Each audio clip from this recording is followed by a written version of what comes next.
begun. The evidence seems to be a 10, 8 to 10 weeks and maybe more to come.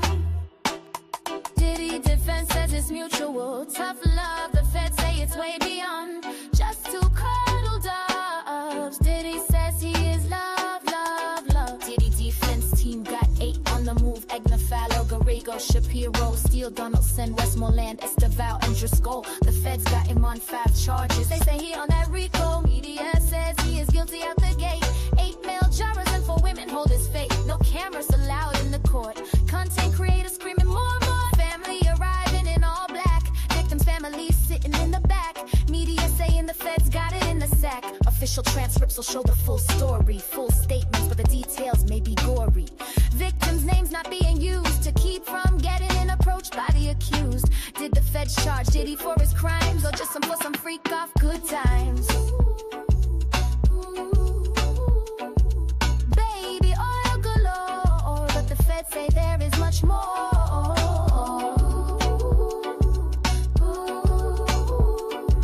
This trial is sure not to be a bore. Everyone has seen the famous video, but there's more we don't know. Everyone is innocent until proven guilty. This will be left to the 12 on the jury committee.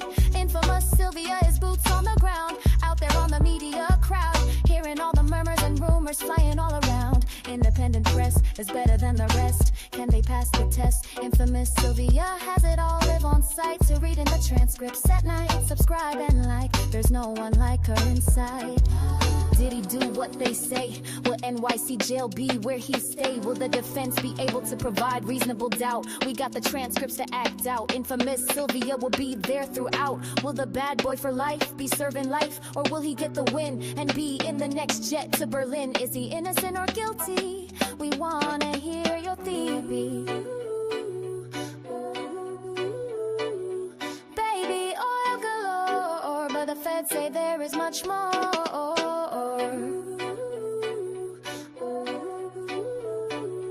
This trial is sure not to be a bore.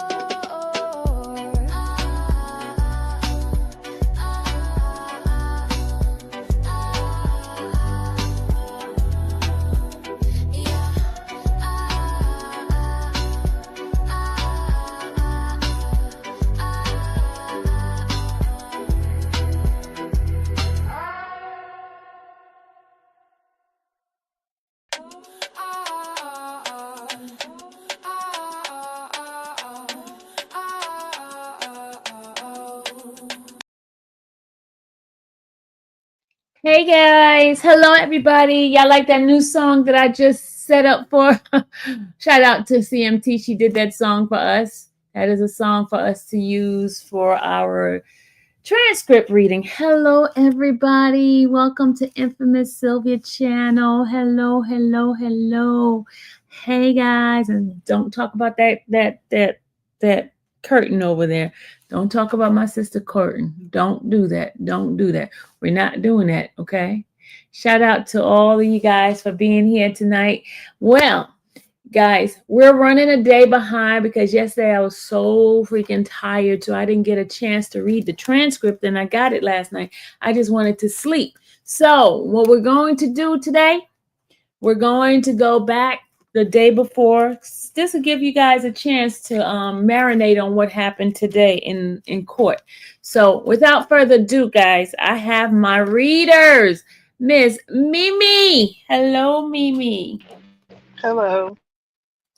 And we have Tiara. Hello, Tiara. Good evening.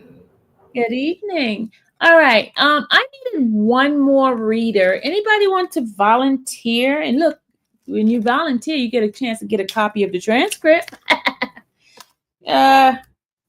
Anybody want to volunteer and be a reader tonight?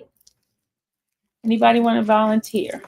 Oh, do I have to voluntold y'all? Do I have to voluntold you guys? Shout out to X. X, come on over to YouTube. I'm about to end X over there because I need you guys over here on YouTube. Come on over to YouTube. This was a temporary. So X, come on over to YouTube and watch the live here. All right. Okay, you guys ready? Anybody twice? Stephanie, are you on? Come on, Stephanie. Come on, Stephanie. Stephanie, where are you? Stephanie has the transcript already. I send it to her and I ask her to read. She says she's nervous, she's shy, but we're not gonna take that shyness. All right, but we're gonna go ahead and get started because it's gonna be a lot. All right, you guys. Thank you, everybody that's coming in. Make sure you hit the like button and share, and we're gonna go ahead and start this rolling. From now on, we're going to have our readers ahead of time because this is like killing time trying to get somebody to come in. All right, let me go ahead on and start. All right, let's rock and roll, people. Let me get myself off the screen. All right, Tiara, you know you're the prosecution. You start first. So let me go ahead on and do the opening.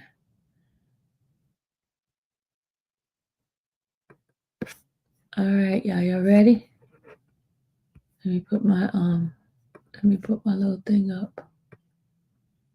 Just 1 second, y'all. Sylvia, I might need you to send a link to my as a text message because I can't get out of here and go to my email.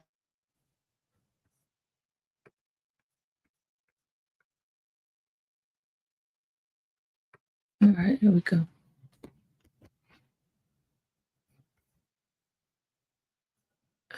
Okay, I just sent it to you.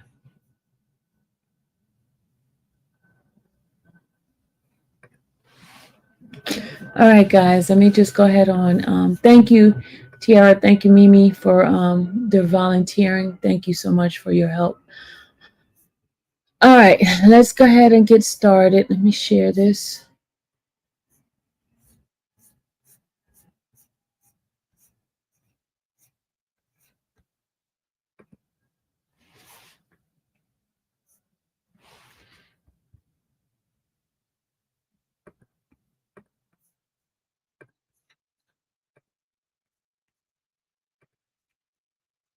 Okay, let's get started, people. All right. United States District Court, Southern District of New York, United States of America versus Sean Combs, aka Puff Daddy, aka P Diddy, aka Diddy, aka PD, aka Love. 24 CR 542 AS. And this is the trial. Let us begin.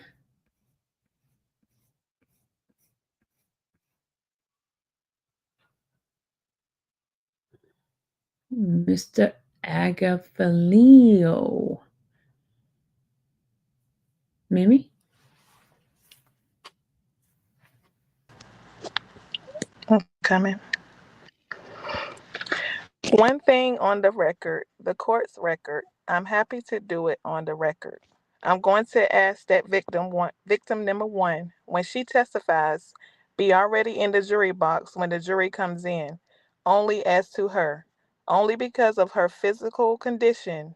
I mean, there are certain things we can't control about a juror who is 8.5 months pregnant.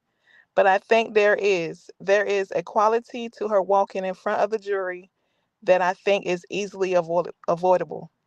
I'm not making an application for any of the other witnesses. Wait, let me make sure I understand. Yes. Miss Comey, who is your first witness? First witness is Israel Flores. That's what I thought. When we get to the third witness, which is Miss Ventura, Correct, Your Honor. when we get to our third witness, just for purpose of that witness, Yes. You would like her to be already sitting in the witness box Yes, when the jury come in? correct. All right. Let me think about that. Your Honor, we will object.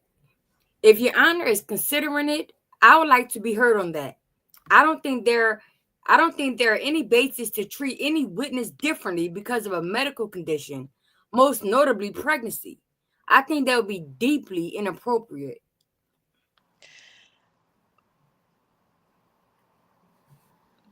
I can make the application. It doesn't have to be done now. It can be done before she testifies. Anytime good for the court. I'll think about it. Miss Comey makes the point. We wouldn't treat people differently based on any other sort of medical condition or physical impairment or any other attribute, all right?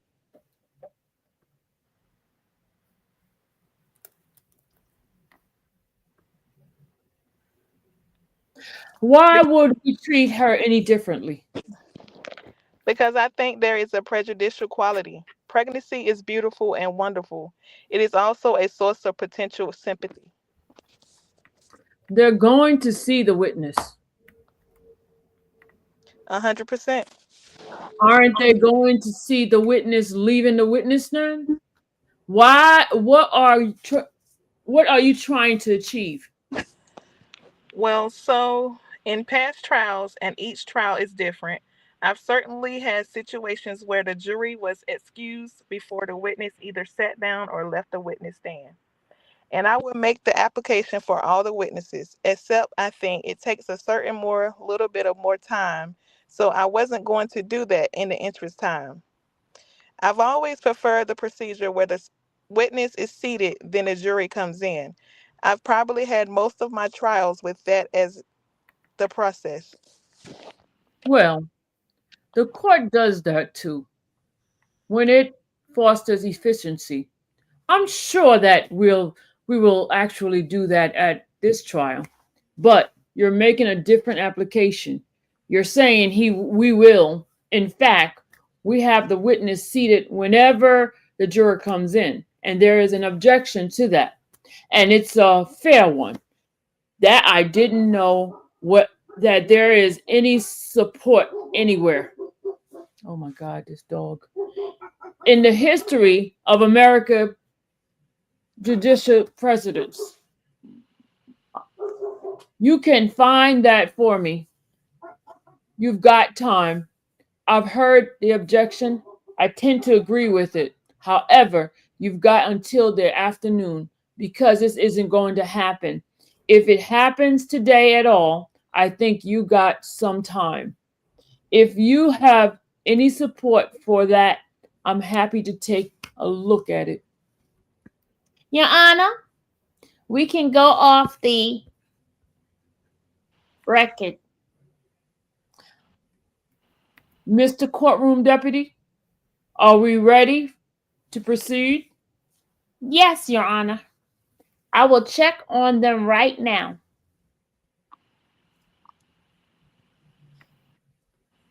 Your Honor, I'm sorry. Can I just put one thing on the record? Yes. We just want to note to supplement the Batson application, which we understand Your Honor has denied, and in addition to the points where Mr. Agnifilio made, that two of the black individuals the government struck, number 161 and 163, were the only two black men in the first 28. All right. Your Honor, I don't think that's right. In the first 28, In the first 28. That's what? I don't think that's right. And if I could correct the record, juror number 184, who was on the jury, I believe, is a black man. Well, I think we have the government's response. Ms. Comey, do you have anything further to respond to Ms. Shapiro's submission? Your Honor, I would want the record to also reflect that there were other men who weren't non-white men also seated on the jury. I think I noticed that, but given I don't think that's correct, but All right. I understand that you've supplemented the record. Ms. Comey has responded and the Batson application continues to be denied. So, with that, at this point, Mr. Courtroom Deputy, we are prepared to bring the jury. Yes, Your Honor.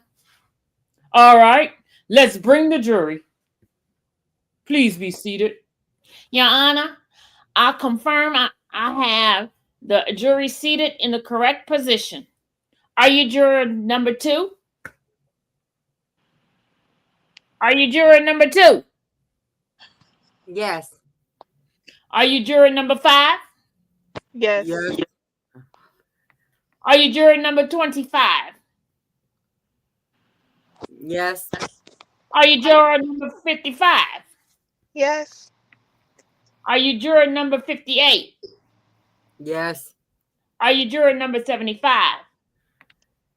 yes, Are you juror number 116? Thank you. Are you juror number 160? yes, Are you juror number 184?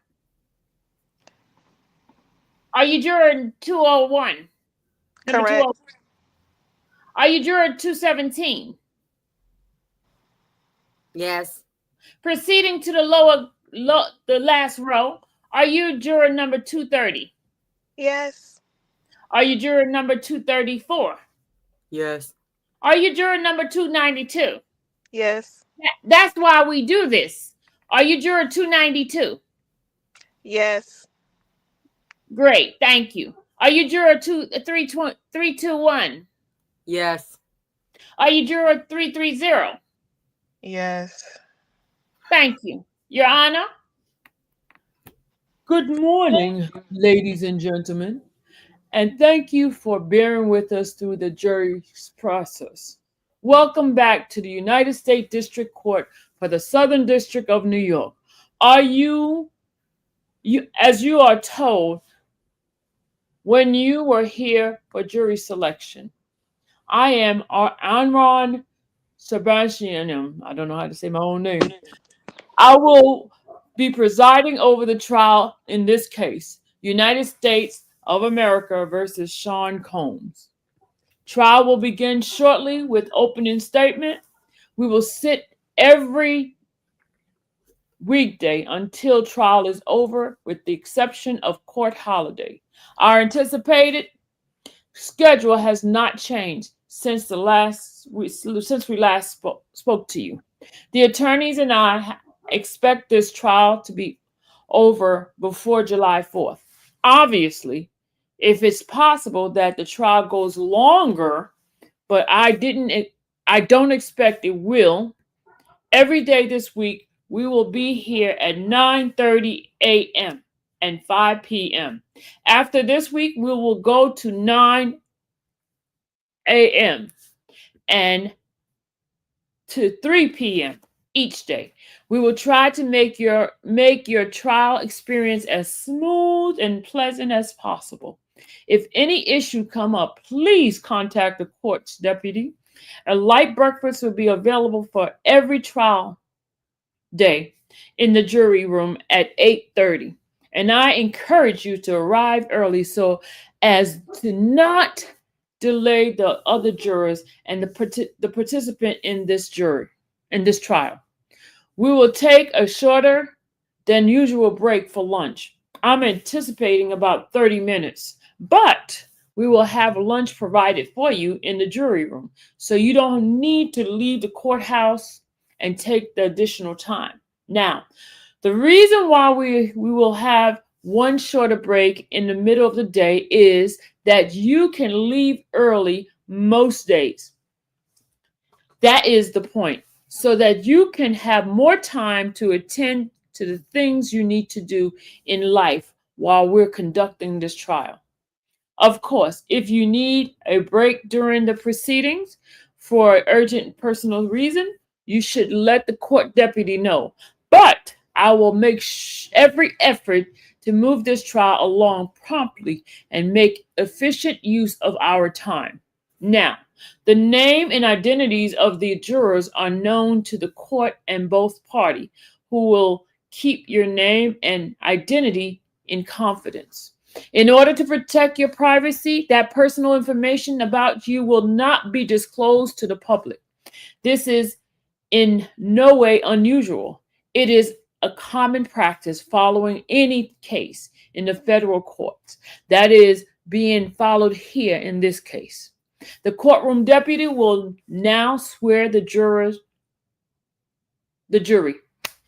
Is there anyone in the jury who cannot swear or on oath but affirm?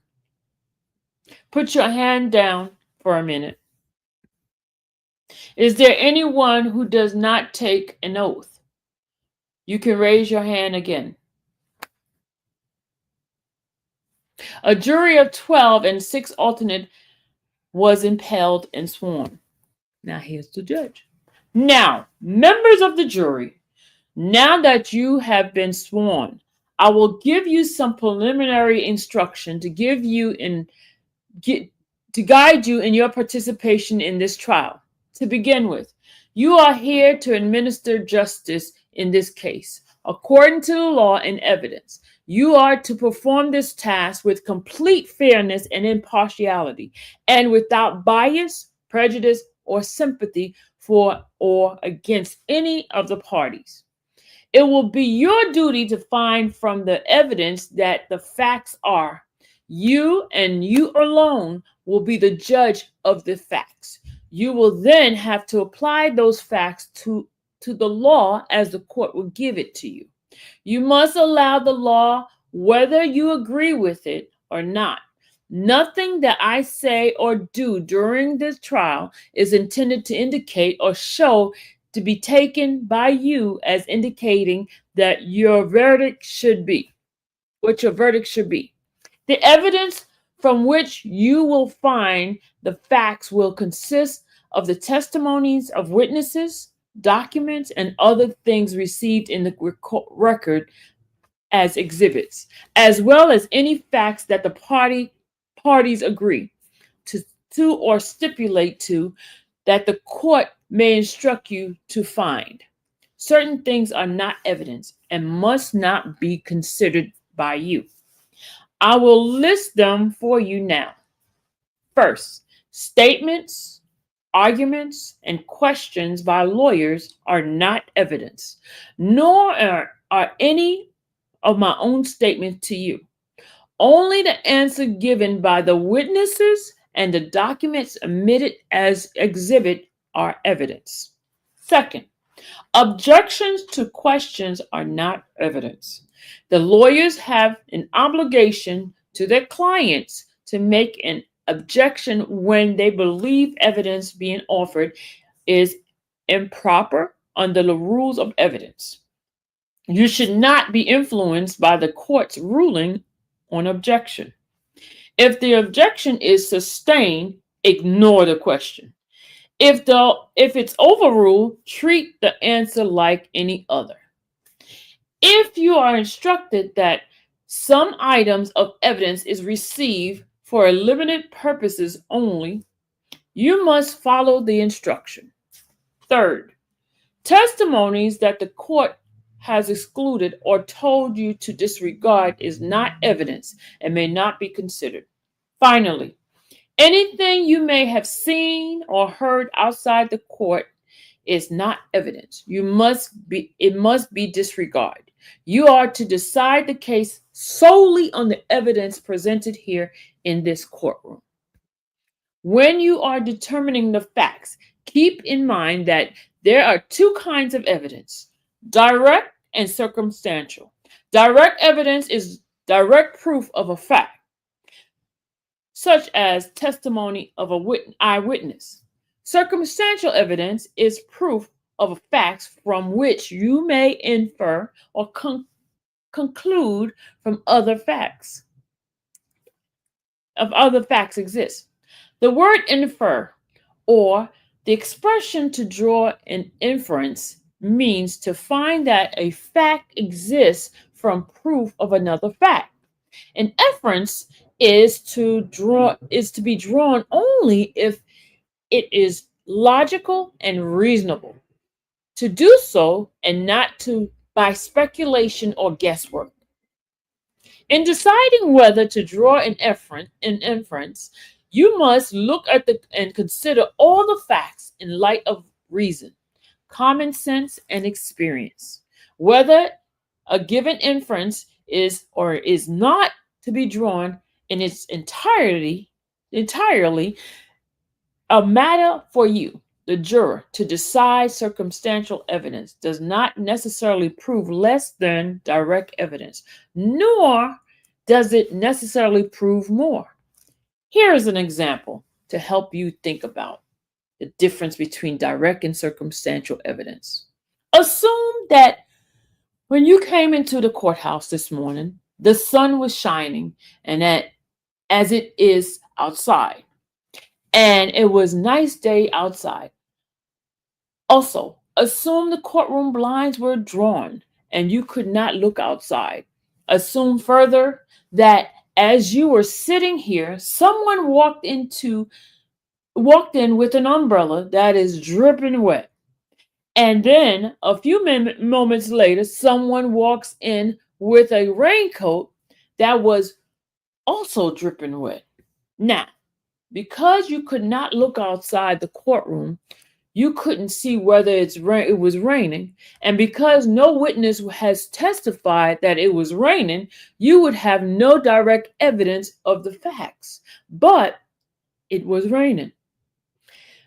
But on the combination of facts that I have asked you to assume, it would be reasonable and logical for you to conclude that it was, in fact, raining.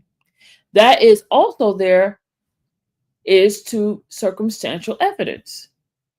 You inferred the basis of reason, experience, and common sense from the one established fact, the existence or the non-existence of some other fact. I'll give you further instruction on these, as well as other matters, at the end of the case, but keep in mind that you may consider both kinds of evidence. Now, on one of the most important tasks as a juror is to evaluate the credibility of witnesses who will testify before you.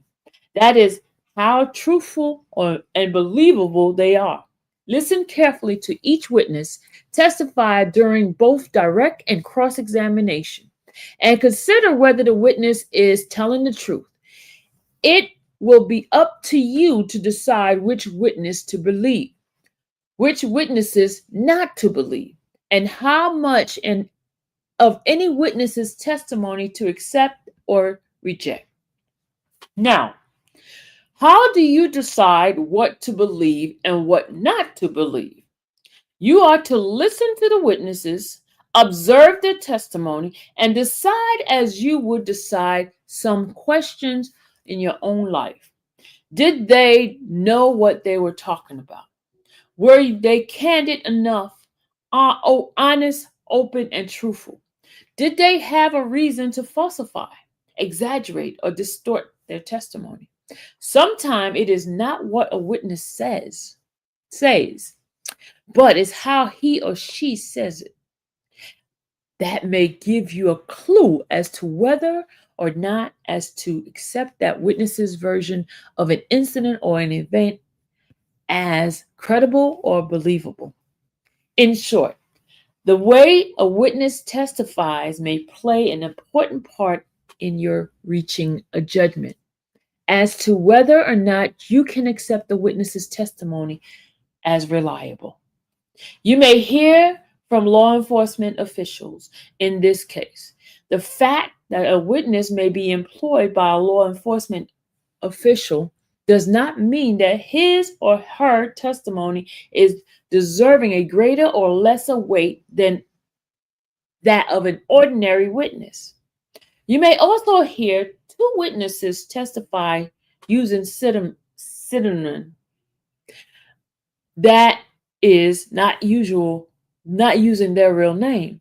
The government, the defense, and the court, and you, the jury, will know their real name, but the name will not be used in public court solely to protect the privacy of these individuals from disclosure to persons who are not parties to this case.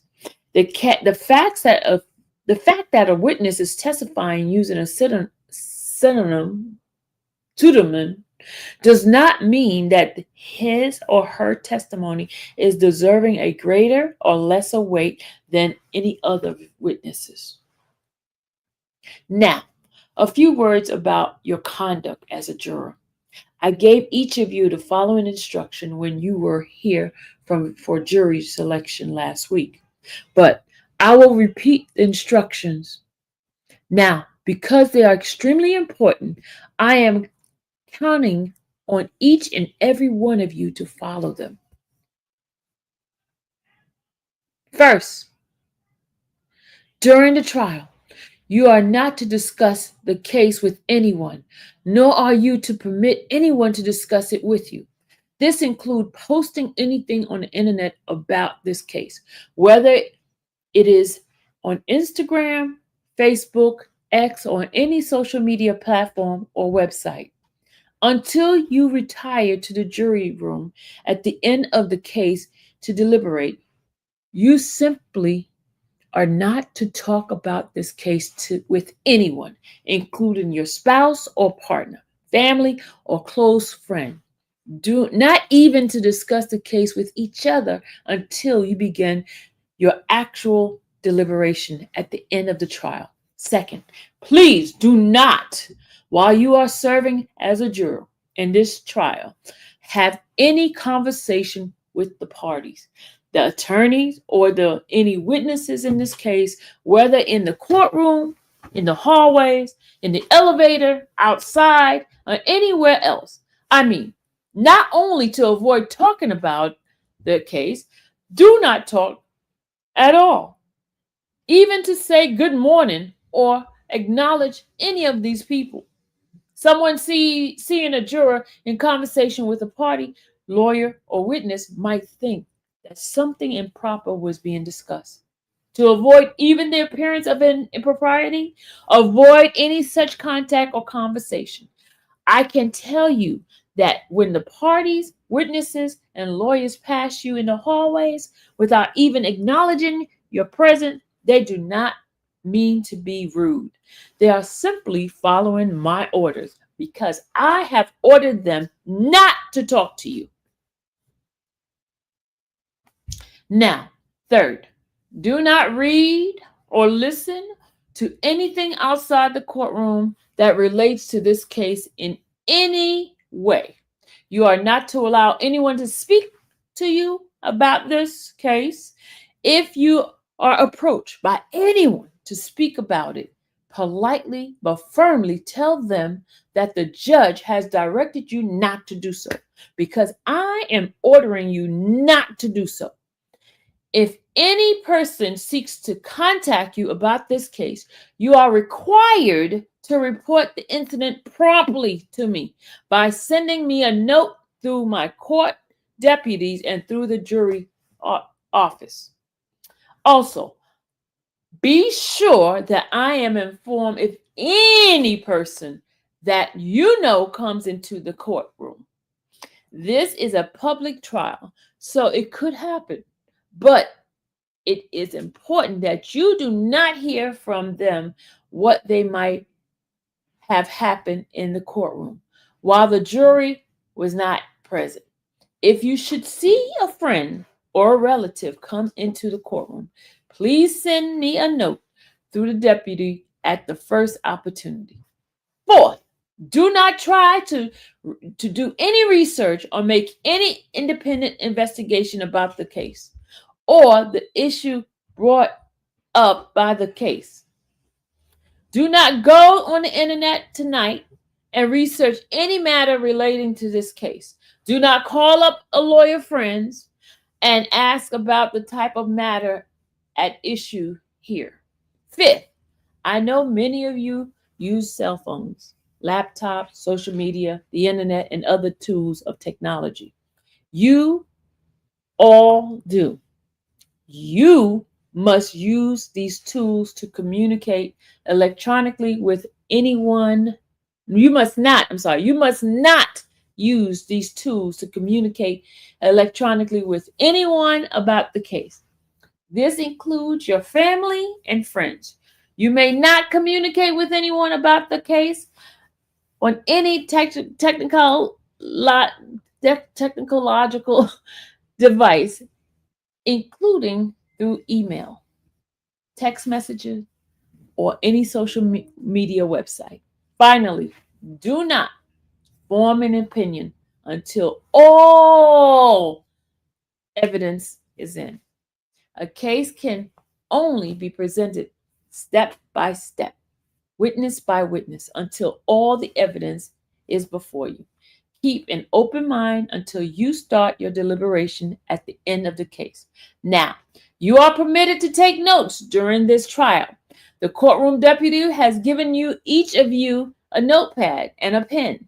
Please write your name on it or your jury number, on the cover of the pad. Do not write your name, just the number. If you do take notes, please do so only on these pads.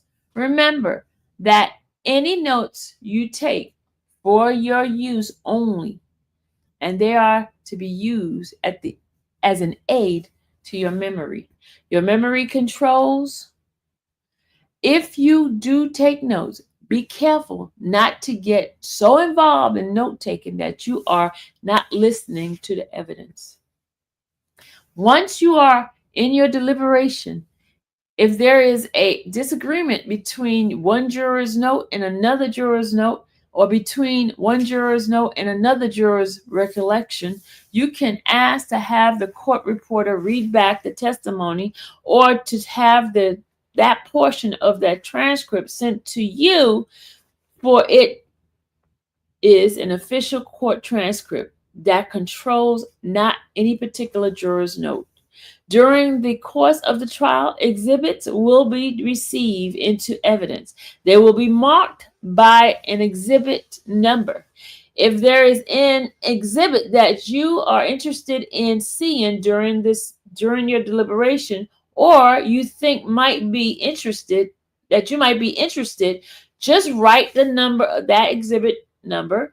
At the end of the trial, as you begin your deliberation, we will provide each of you with a list of all the witnesses who testify, as well as a list of all the exhibits that you have received into evidence. This will be a lengthy trial with many exhibits and witnesses, but please do not hesitate to request as much material as you need when you are in your deliberation.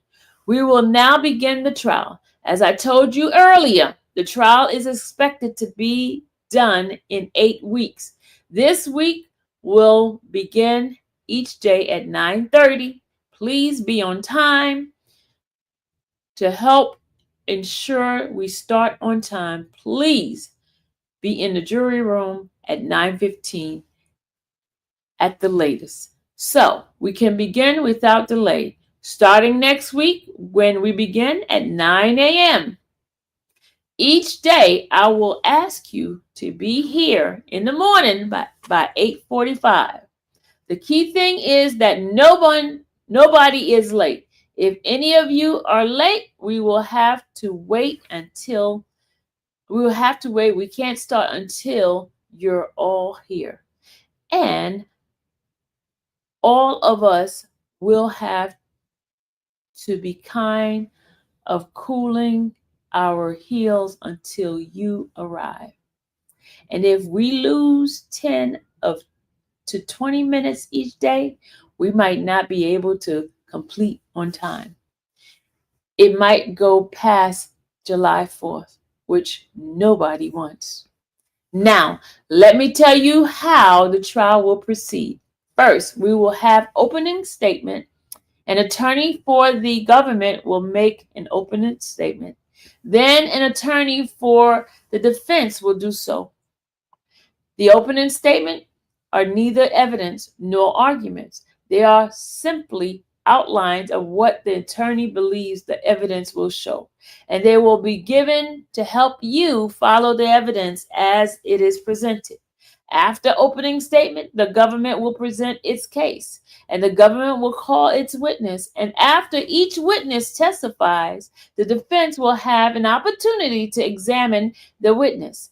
If that witness is also one of the witnesses the defense will call, the defendant may also examine that witness on matters relevant to its defense so that the witness does not have to testify twice. Following the government's case, the government will rest.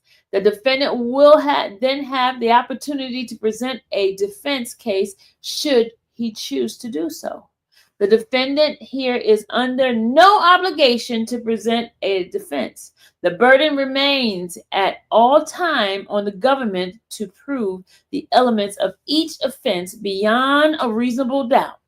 Should the defendant present a defense case, any remaining defendant witnesses will testify, and the government will have an opportunity to cross-examine them.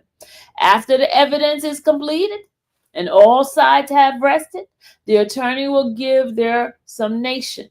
This is the opportunity for the lawyers to summarize the evidence and give their closing arguments. Following the summation, I will give you instruction on the law, and you will then finally retire to deliberate your verdict. I know this will be a long road, but I want to emphasize that you have a tremendously important task as jurors. It is to determine the facts. You and not the court are the sole judges of the facts. The Constitution itself recognizes your unique role in our system of justice. So please pay careful attention to the witnesses and evidence received at trial, as well as my instruction on the law. Thank you for your Thank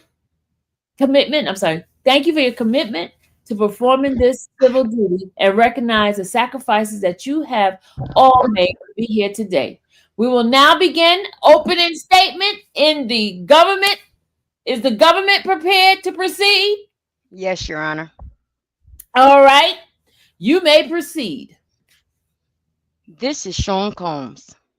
To the public, he was Puff Daddy or Diddy, a cultural icon, a businessman larger than life. But there was also another side to him, a side that ran a criminal enterprise.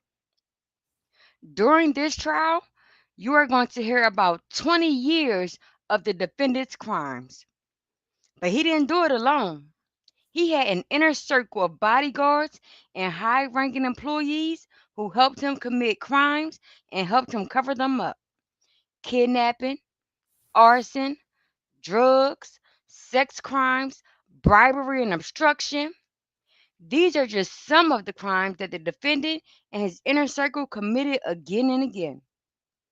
You are going to hear about all of them during this trial. Let's start now with just one night. The defendant was on the hunt for his girlfriend, a woman named Cassie. For years, the defendant physically abused Cassie. He also sexually exploited her, forcing her to have sex with male escorts while he watched and recorded it. But that night, the defendant learned he had lost control of Cassie. He found out Cassie was seeing another man. Furious, he set out to find Cassie and that other man, but he couldn't do it by himself. So he took his gun and he took his bodyguard, one of the most loyal lieutenants, to wake up one of the defendant's employees in the middle of the night. The defendant yelled that he was going to kill the man Cassie was with. He demanded that his employee take him to that man's home. The defendant forced the employee out of her apartment and into an SUV. They drove to the home. The defendant and his bodyguard broke in, but no one was there. Oh, but the defendant didn't give up. He kept looking for Cassie. When he finally found her, he did what he had done countless times before.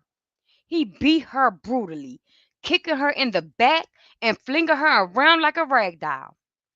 All of that violence wasn't enough, though. The defendant had to make sure he had control over Cassie once again, so he threatened her. The defendant told Cassie that if she defied him again, he would publicly release the videos of her having sex with male escorts that he kept as blackmail, souvenirs of the most humiliating nights of her life. This was just one night in the defendant's 2 decades of crime. In one night, he and his lieutenant kidnapped an employee, broke into a man's home, and the defendant beat and blackmailed his girlfriend. And as you will learn, this was just the tip of the iceberg. These are not the only crimes the defendant committed. That's not the only time he kidnapped someone. And Cassie is not the only woman he beat or sexually exploited. For 20 years, the defendant, with the help of his trusted inner circle, committed crime after crime. That is why we are here today. That is what this case is about. 20 years of crime is a lot to cover. So, first, I'm going to walk you through what the evidence in this case will show. Then, I will explain a little bit about the charges, and then I will tell you how the government will prove that the defendant is guilty beyond a reasonable doubt. So, what will that evidence show?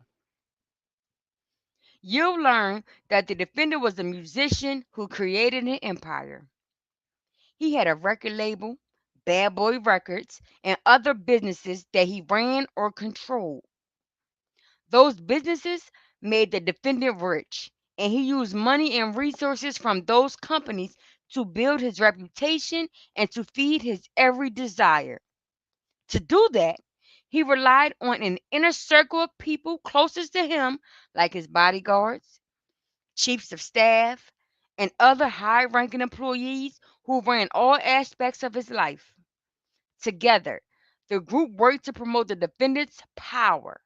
They carefully cultivated and guarded his reputation, and they worked to get the defendant everything he wanted. He sometimes called himself the king, and he expected to be treated like one. He expected his inner circle to cater to his every desire, including his sexual desires. For years, the defendant used his inner circle and his company resources to sexually exploit multiple women, including women he forced and manipulated into having sex with male escorts, meaning men who the defendant paid to have sex with women while he watched. No matter what, the defendant and his inner circle made sure he got everything he wanted. Many times, that involved committing crimes together and then covering up those same crimes. Those crimes included violent acts, like when the defendant brought his bodyguard and his gun to kidnap the employee that I mentioned earlier. But you'll hear about other violence too, like the defendant's bodyguards kidnapped the same employee another time, forcing her to sit through days of lie detector tests, or when the defendant had a man's car set on fire, or when the defendant dangled a woman over a balcony. You'll see and hear evidence of all of this. The defendant had impossible demands. When his employees failed to meet those demands, the defendant threw things at them, threatened them, hit them, or pressured them to take drugs. He even sexually assaulted one of them. You'll also hear how the defendant used his employees to get and distribute drugs. They delivered those drugs whenever the defendant asked, including so he could give those same drugs to the women he was forcing to have sex with male escorts. He transported those women and those escorts across state lines and even out of the country for those sex acts. And he used his inner circle and the vast resources of his business empire to help to arrange those trips and make the women available to him. Let me be very clear on this next point. This case is not about a celebrity's private sexual preferences. This evidence will show that the sexual conduct at issue in this case was coercive and criminal because the defendant made women have sex when they did not want to, because he threatened them, he drugged them, he lied to them, and he even used violence to make them do it. A lot of this trial will focus on just two of those women, Cassie, who I talked about earlier, and Jane. Some of the details of what happened to Cassie and Jane may be hard to hear, but this is what the evidence will show happened. The defendant used lies, drugs, threats, and violence to force and coerce first Cassie and later Jane to have sex with him in front of male escorts. The defendant insisted that the sex occur in a very specific, highly orchestrated way. These sexual performances lasted multiple days and they involved multiple escorts. The defendant called these encounters by different names over the years. First, freak offs. Later, wild king nights or hotel nights.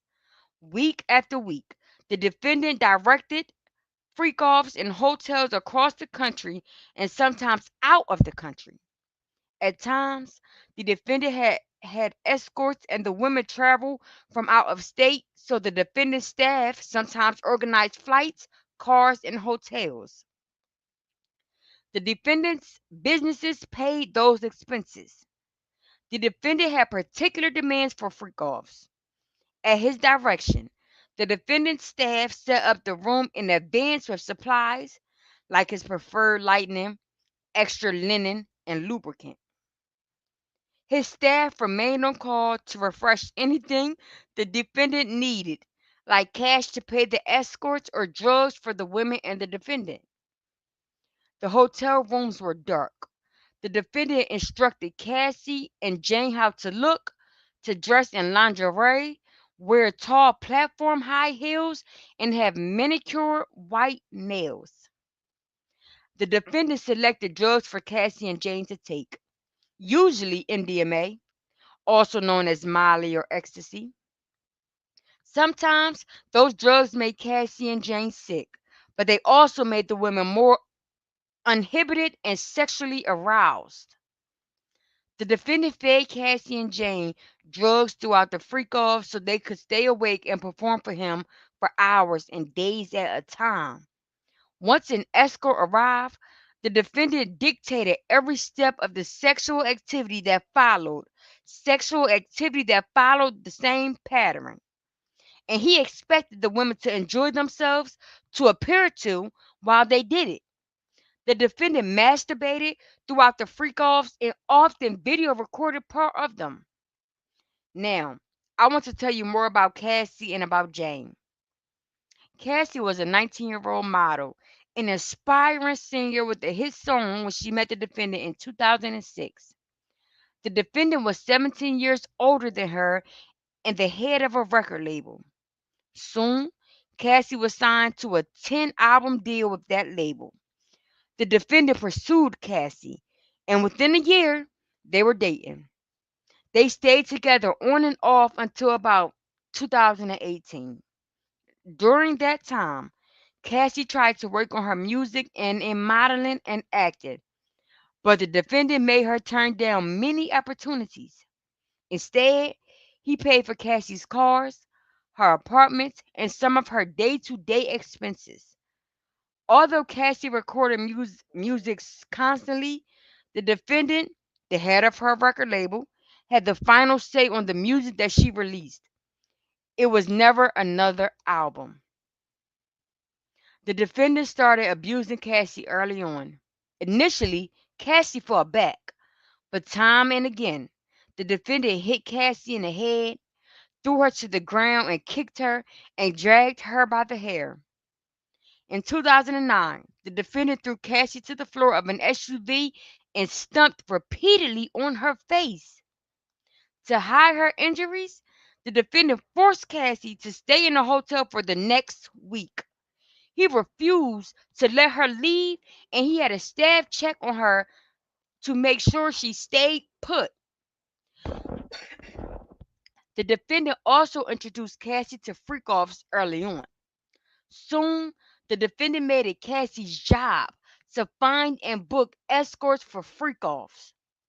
Freak-offs that were happening as often as once a week for days at a time, meaning that for almost half of every week, Cassie was in a dark hotel room, high and awake for days, performing sex acts that she did not want to do on male escorts. Cassie would tell you how she felt, like she was choking when the defendant made an escort urinate in her mouth, and how she overdosed at a freak-off when she still had an open wound on her face from the defendant's most recent assault. The defendant's physical attacks on Cassie happened at freak-offs too. As you will see on video during this trial, the defendant hit and kicked Cassie in the hallway of an LA hotel, trying to drag her back to the room where they had been with an escort. We'll talk more about that video later. Cassie tried the first freak-off because she loved the defendant and wanted to make him happy. After that, she knew it was not something she wanted to do. But because of the defendant, it became almost everything she did. Because if Cassie didn't do what the defendant wanted, the consequences were severe. Physically, the defendant beat her viciously, exploding over even the tiniest slight and beating her to show who was in charge. He beat her when she didn't answer the phone when he called. He beat her when she left a freak off without his permission. He beat her when he thought she took too long in the bathroom. The defendant taught Cassie that defying him could and often would end in violence. And when she tried to run away, he always found her, often with the help of his inner circle. And Cassie's career and livelihood were also in the defendant's hand, something the defendant made clear to Cassie. He told her he could destroy her career by releasing the videos that he recorded of her performing sex acts on dozens and dozens of male escorts. So Cassie knew that failing to please the defendant, refusing his demands, it had the power to ruin her life. The defendant's control, the defendant's violence, and the defendant's threats. That is how the defendant ensured Cassie could not say no to him. So time and again, when the defendant suggested to Cassie that they have a freak off, she knew she had no choice but to agree and went to work setting one up. She texted the escorts, arranged for them to come to hotels, and put on performances the defendant wanted. Her livelihood and her safety depended on keeping him happy. Cassie's relationship with the defendant was complicated. You will hear during the trial that both Cassie and the defendant were unfaithful, jealous, and at times angry. But only one of them had power. Only one had control, and that was the defendant. And with that power and with that control, he made Cassie do his bidding in those dark hotel rooms. You'll learn, though, that Cassie was not the only woman that the defendant did this to. This was part of a pattern. Now I want to tell you about Jane. Jane was a single mom who started spending time with the defendant in 2020. The defendant pursued and romanced Jane, who fell in love with him quickly. Jane was not seeing other men, but the defendant was seeing other women at the time, so his relationship with Jane was not at all public. For the first few months, their sex life was just the two of them, and Jane was happy. That was until the defendant introduced Jane to freak-offs. One night, when they had already taken drugs and been having sex for hours, the defendant told Jane about freak-offs. Jane agreed to try one to make the defendant happy. To her surprise, the defendant said he would make it happen immediately, that very same night. He took her to a hotel where a room was already set up and an escort was on the way. Jane was nervous, and the defendant directed her step by step. Jane thought the Jane thought the first freak off was a one-time wild night. Oh, but Jane was wrong. The defendant continued asking Jane to have freak offs and promising that if she did, they would spend quality time together. They would go on dates together, they would go on trips. That was what Jane wanted more than anything, a real relationship. So she agreed. She helped plan freak offs and reach out to escorts. But even though the defendant promised her quality time and trips, he never delivered. Those were just the lies he told her to get more nights in dark hotel rooms with escorts. Jane will tell you about those nights in detail, how she wanted the escorts to wear condoms, but many times the defendant did not let them. And Jane will tell you how he had her take drugs to stay awake and aroused for days. Ja- Jane tried twice to make it through these nights without drugs. The first time, she broke down and had took ecstasy to finish performing for the defendant. The second time, Jane vomited after having sex with one escort. How did the defendant respond? He told her to hurry up and get back into the room where another escort was waiting. Early on, Jane told the defendant that she didn't like freak offs and she just wanted to be alone with him. She loved him desperately and wanted a real relationship with him. The defendant did not listen. Feeling stuck and sick of the strangers the defendant kept bringing into these hotel rooms, Jane tried to assert herself in small ways. She found two men who performed in pornography, and she invited them to join the freak offs. That way, Jane could at least choose the other man she was forced to be intimate with. Like he did with Cassie, the defendant eventually took steps to control Jane financially. The defendant wanted Jane available to meet with him at a moment's notice, and he discouraged her from working. Jane's income plummeted. The defendant gave Jane money and later started paying the rent for the house that she lived with her child. That way, when Jane resisted the freak offs and told him over and over that she wanted to stop, he had the power to coerce her back into the hotel rooms. And just as he had with Cassie, the defendant threatened Jane with the videos he recorded of her engaging in sex act with this escorts. But the lies and the drugs and the threats were not the end of it. Not even a year ago today, Jane had the worst day of her life. The defendant came to Jane's house for an at-home date night. She and the defendant argued about another woman that the defendant had been seeing. Jane was upset and jealous. She had now spent years in hotel rooms for forced sex while the defendant took his other girlfriends for dates and trips. Jane hit the defendant and threw things at him. The defendant became enraged, so Jane tried to get away from him and hide. She ran to her bedroom and locked the door.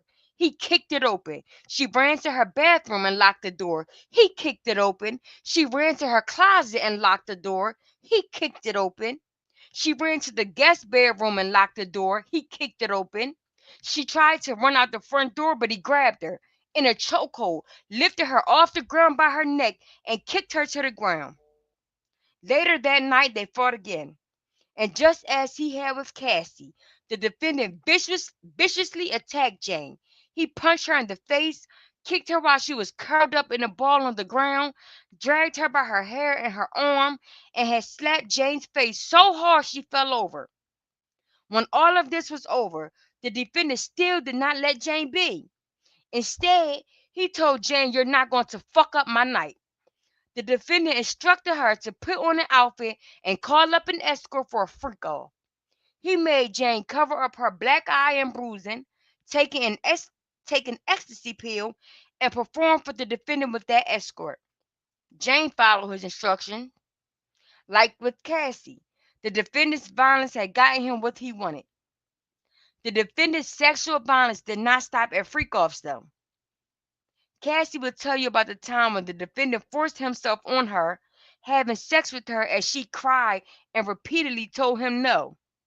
And Mia, an employee who the defendant worked to the bone for years, will tell you about the times that the defendant forced himself on her sexually, putting his hands up her dress, unzipping his pants, and forcing her to perform oral sex and sneaking into her bed to penetrate her against her will.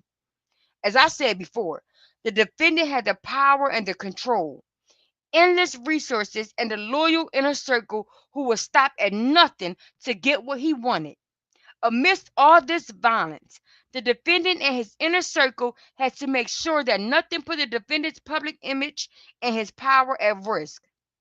So, as tirelessly as the defendant's inner circle worked to meet the defendant's every need, they also worked to cover up his crimes.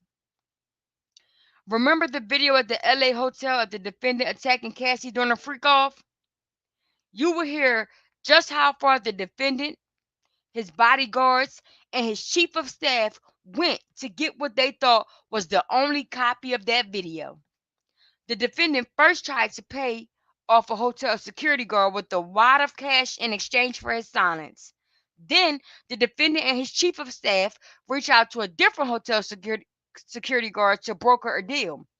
In exchange for the video from the hotel, the defendant gave the security guard a brown paper bag full of $100,000 in cash, while the defendant's bodyguard and his chief of staff stood by. This is far from the only time that the defendant's inner circle tried to close rank and do damage control. You'll hear how the inner circle covered up the defendant's brutal beatings by keeping Cassie in hiding for days. You'll hear about the inner circle contacting witnesses of the defendant's abuse to feed them lies, including even after he knew about the investigation in this case. Again and again, the defendant and his inner circle tried to keep the defendant's crimes out of public view to protect his reputation and to protect his power. That is what the evidence will show. In this case, will show. For all of this, the defendant is charged with multiple federal crimes. You'll hear a lot more on the charges at the end of the trial when the judge instructs you on the law and his instructions control. But for now, there are just a few points I want to highlight so you have context for what you'll hear during this case. First, the defendant is charged with racketeering conspiracy based on his agreement to commit crimes as part of an enterprise. I expect the judge will tell you that an enterprise is a group of people who work together for a common purpose of engaging in a course of conduct over a time. Here, you will learn that enterprise is the inner circle I talked about. The bodyguards and the high-ranking employees, like chief of staffs. Some of these people came and went over 20 years, but I expect the evidence will show that the defendant was a through line. He remained at the top, running that group, and he always had trusted bodyguards and advisors helping him.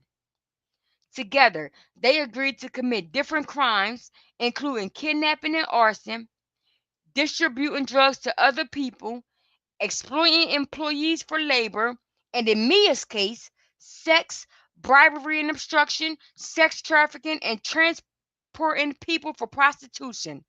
That's all covered by the racketeering conspiracy charge. The defendant is also charged separately for sex trafficking Cassie and Jane through force, fraud, or coercion. Again, the judge's instructions control, but I expect you'll learn that fraud includes a lie about a material fact. Coercion includes threats, and force includes violence. The defendant is charged with using all three tactics to make Cassie and Jane participate in days-long, drug-fueled, recorded sexual encounters with male escorts against their will. Finally, he is charged with transporting Cassie, Jane, and male escorts across state lines for these sexual encounters. How will the government prove to you beyond a reasonable doubt that the defendant is guilty of these crimes? You'll hear from witnesses, including Cassie and Jane, two of the defendant's victims. They will tell you how the defendant tried to control their lives, from their homes to their careers, and how the defendant used his control over them, his lies, his drugs, his threats, and his violence to force and coerce them into having sex with male escorts. Cassie and Jane will describe freak offs for you in painstaking detail. They will tell you some of the most personal and painful experiences of their lives. The days they spent awake in hotel rooms, high on drugs, dressed as characters to perform the defendant's fantasy, just as he directed them to. You'll also hear from some of the defendant's employees. You'll hear from Mia, who worked as the defendant's personal assistant for years, the employee he sexually assaulted. Mia is just Mia is just beginning to grapple with the times the defendant forced himself on her sexually. Mia will tell you how she could not talk about what happened to her until recently, how she wanted to take the secret of what the defendant did to her grave. You will hear from the employees who the defendant forced into that SUV with a gun, from one of the defendant's chiefs, and from other personal assistants. They will tell you they worked punishing hours and days for the defendant, at times without any sleep. They will tell you how the defendant ordered them to buy drugs for him, how they used all the resources at their disposal to make sure the defendant always had everything he desired, how they were expected to keep quiet about what they saw and what they heard in the defendant's homes. You will learn that some of these witnesses and victims, including Cassie, have already received financial settlements from the defendant or have filed lawsuits against the defendant. But these witnesses will tell you that they trade any money from the defendant for not having been abused. You will also hear from some of the escorts who participated in freak offs to Cassie and Jane.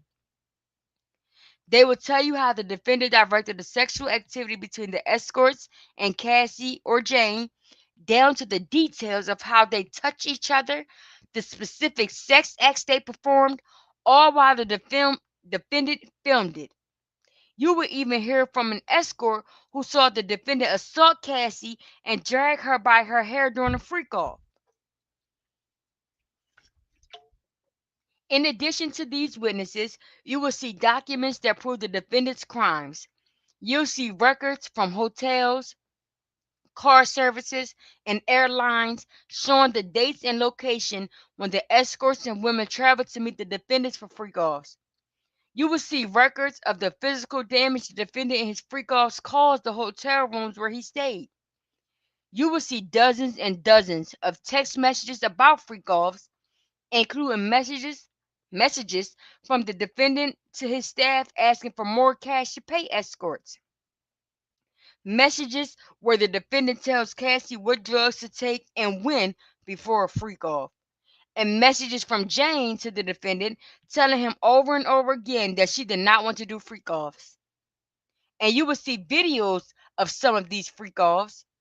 The videos the defendant used to blackmail Cassie and to blackmail Jane. Those videos capture just small parts of these days-long performances.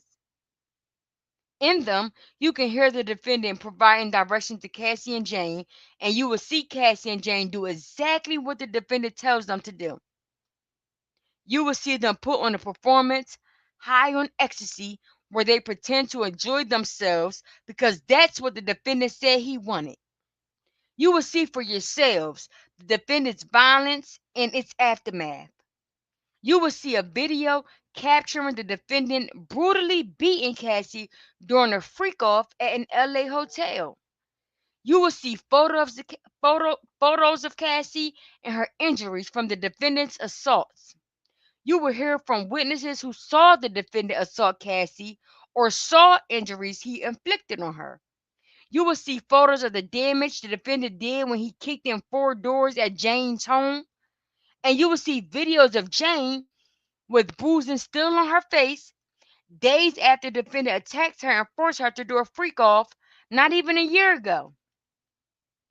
You will see for yourself what the defendant had in his homes in March 2024 when they were searched: guns, the defendant's so-called med bag full of illegal drugs, and freak-off supplies like lubricant and platform high heels. Finally, you will see and hear evidence of how the defendant and his inner circle worked to keep his reputation and his power intact for all these years. You will see the agreement signed by the hotel security guard barring him from speaking about the $100,000 that the defendant paid him for that hotel security video. You will hear the recordings of phone calls when the defendant called Jane after Cassie had filed a lawsuit. You will hear him. You will hear him try to manipulate Jane into saying she wanted to have freak offs. You will hear him interrupt Jane when she pushes back. You will hear the defendant's thinly veiled references to continuing to pay for Jane's home in exchange for her silence. And you will see the text messages the defendant sent his chief of staff right after talking to Jane to make sure that Jane's rent would still be paid on time. The evidence will come in piece by piece, and it won't always come in chronological order. But by the end of this trial, when you've seen and heard all of the evidence, you will see how it all fits together. You will see how it proves that the defendant led and controlled an enterprise that enabled him and others working for him to commit many crimes. How it proves that he forced and coerced Cassie and Jane into sex with male escorts, including by having them travel to other states and countries so those acts could happen. And you will see how all of these crimes and the empire the defendant control were designed to fulfill his sexual desires, to protect his representation, and to keep his power. At the end of this trial, we will have the opportunity to speak with you again. But between now and then, I will ask that you do three things. First, please first, please pay close attention to the evidence. Second, please follow the judge's instructions on the law. And third, please use and trust your common sense. If you do all that, you will reach the only verdict that is consistent with the law and the evidence in this case. That's that the defendant, Sean Combs, is guilty.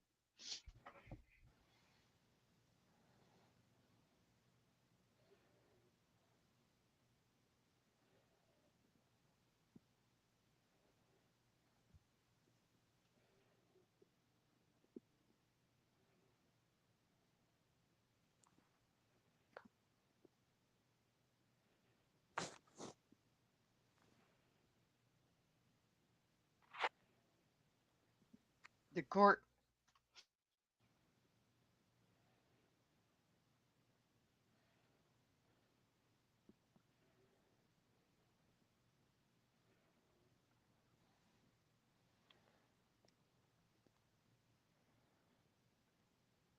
I'm sorry, y'all. It's thundering and lightning is messing up. My apologies. Can you read it for me? Yeah. All right. Who will be presenting opening statements? I am, Your Honor. And if you're in the gallery and you have a device, use this opportunity to silence it or it will be taken. Good morning. Sean Combs is a complicated man, but this is not a complicated case. This case is about love, jealousy, infidelity, and money. This case is about voluntary adult choices made by capable adults and consensual relationships. This case is about those real life relationships, and the government is trying to turn those relationships into racketeering case, a prostitution case, and a ex trafficking case. It will not work. Let's start with the basics. The most important things in this courtroom are you and him. At a time when everything in government can feel so uncertain, one thing has remained the same in our justice system, and that is standing between all of us and a criminal conviction is a jury of our peers. That is you.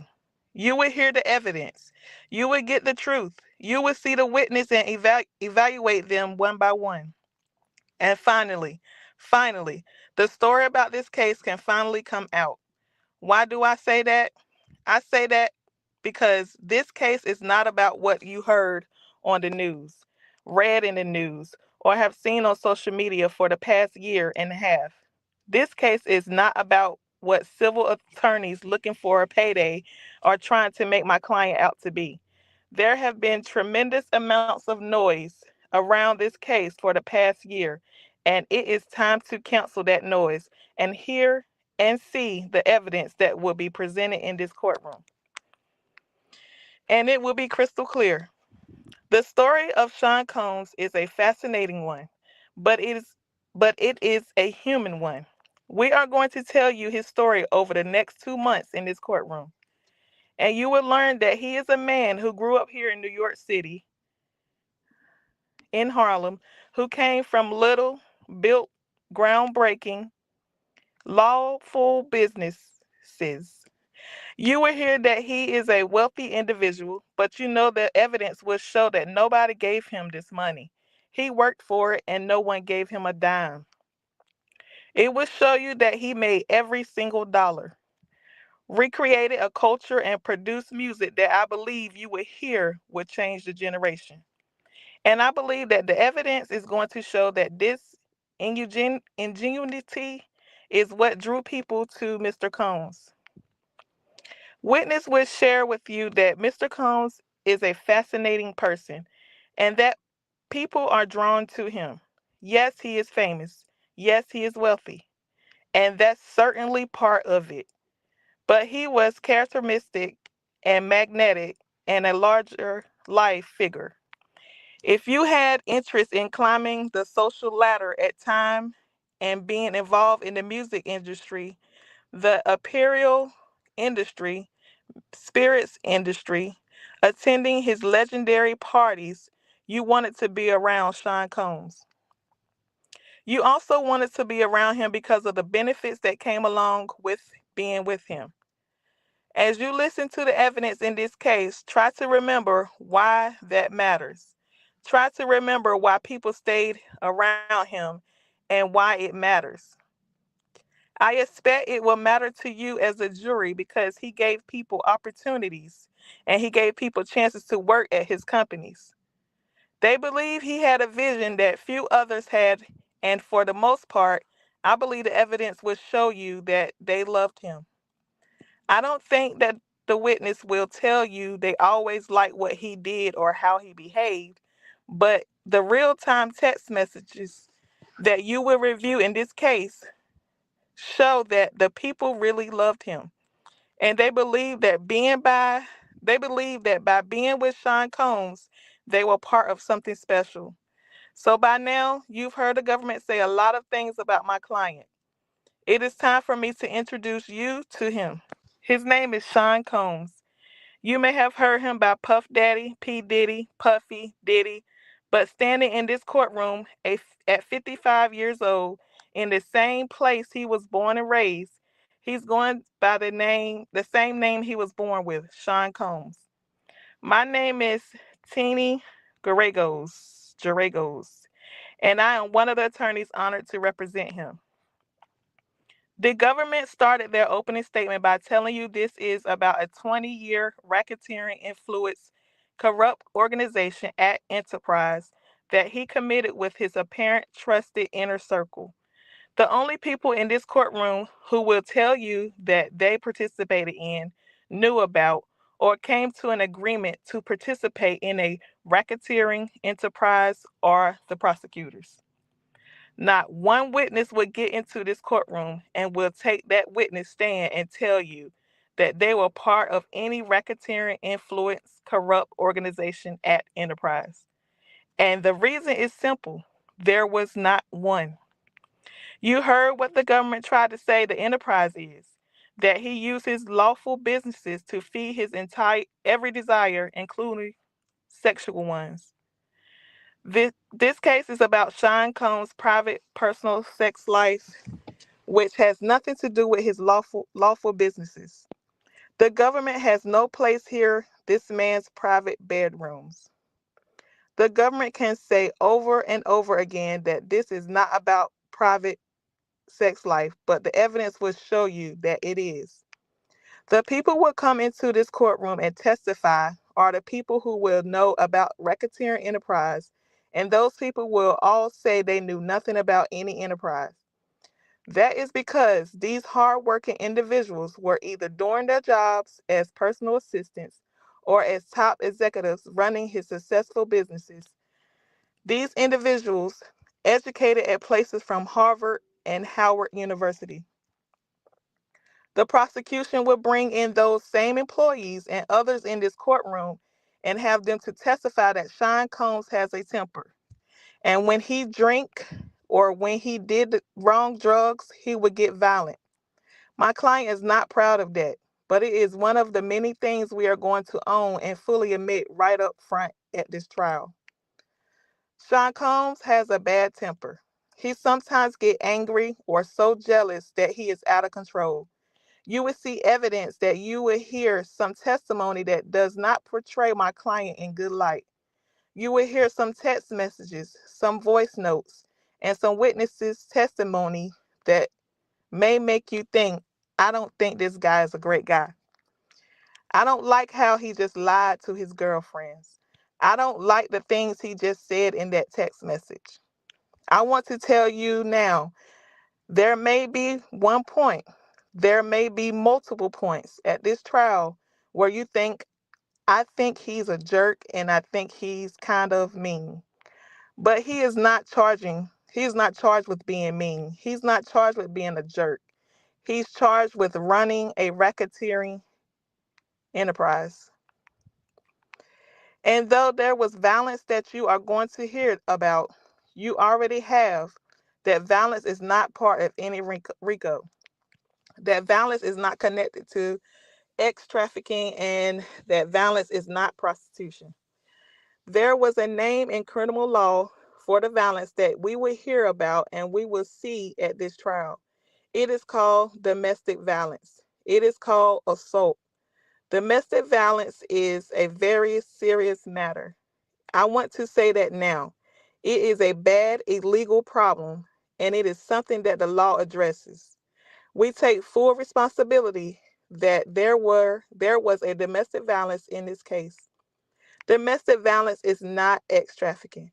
I want to say it again. Domestic violence is not ex trafficking. Had he been charged with domestic violence, he had been charged with assault. We would not be here right now. We would not be sitting through an 8-week trial. However, he has been charged with different crimes: ex trafficking, prostitution, and racketeering. These are federal crimes with their different statutes. They charge different elements, and he is simply not guilty of those crimes. One of the central themes of my statement to you will be personal accountability and personal responsibility. As the trial goes on, we will see that with each witness. We are going to take that on ourselves. We will not shy away from the things Mr. Combs did, but we will not deny his personal responsibility or own the things he did not do. We are telling you right now that hold on. We are telling you right now that this is a physical, that he is a drug user, and I'm telling you he had a bit of different sex life. For example, if you have heard, if you have not heard any evidence in this case, but the prosecutors already told you about lubricant, and you may know one of his love of baby oil. Is that a federal crime? No. You will hear that he got IVs after ingesting drugs. Is that a federal crime? No. He will be responsible. He will be accountable for the things that he did. But we will fight for his freedom throughout the next 8 weeks for what he did not do. And he cannot be the only person in this case who accepts personal responsibility and accountability for his actions. The alleged victims who would testify in this area are capable of strong adult women. They were all getting something each of them wanted from him and from being in a romantic relationship with him. And these adults, capable, strong women, will have to take on the same level of personal responsibility for their lives that he is going to take on for his. When any person in life makes adult choice, that is a free choice. A free choice has pros. It has cons. You may think there are better choices. You may think that there are worse choices. But that does not eliminate personal responsibility behind those choices. And each of the women you will hear from, they all had the personal responsibility and the freedom to make choices they made. You will hear from these women. You will see these women. You will meet them. They will sit in the witness chair for a few feet away, and you will evaluate them for yourselves. You will see that they are capable. You will see that they are strong, and you will see that they made free choices every single day for years. As you are listening to the evidence and you listen to them testify, I want you to ask yourselves, what are all of the ways that this individual had ability to make that choice? Ask yourself, what are they getting from being with Sean Combs? They are not with him because they stuck or because they are without a choice. The government will try to show you that Sean Combs is the only one getting something from each of the alleged victims who testify in this case. But with each of these individuals, ask yourselves, what is this person getting? They are with him or they are working with him because they are getting something they want from being with him. And it usually is. But with each person, they are all getting something. So as you listen to the evidence, watch closely to the role that jealousy plays in this case. We have talked to you, both of us already, about jealousy and how it is pervasive and present in every single relationship. But I want to also let you know it drives a lot of the choices that the alleged victims made here. Combs is one of the most men that I'll submit to you. We all know. The evidence is going to show that he is somebody who never married, but he needed to always have a woman around him. He he is a many woman man. He has 7 children by 4 different women. And he is the kind of guy who is always in a relationship. In fact, he was always in multiple relationships. But critically, he was not always honest about the fact. And you will find that even when women knew he was in multiple relationships, and this drives a primal jealous in people. It would drive a lot of the choices you are going to see in this case. You are also going to see that Sean Combs is extremely jealous. You might think that it's hypocritical. You might not like it, but you are going to see that he is also extremely jealous. So as you listen to the evidence and you're evaluating this testimony, ask yourself, what is causing that fight? The answer is, without exception, jealousy or drugs. The hitting, the things we are going to take responsibility for, it is typically because of jealousy or drug use. The roles of jealousy here is critical and is pervasive. The evidence will show you that over the course of the 20 years we will examine in this courtroom, we'll see the same women over and over. They remain in multi-year relationship with him, and I believe that you'll pretty much know about every relationship he had over the past 20 years. Again, that's whether this is an employee or a girlfriend. You will pretty much know about every girlfriend he has had.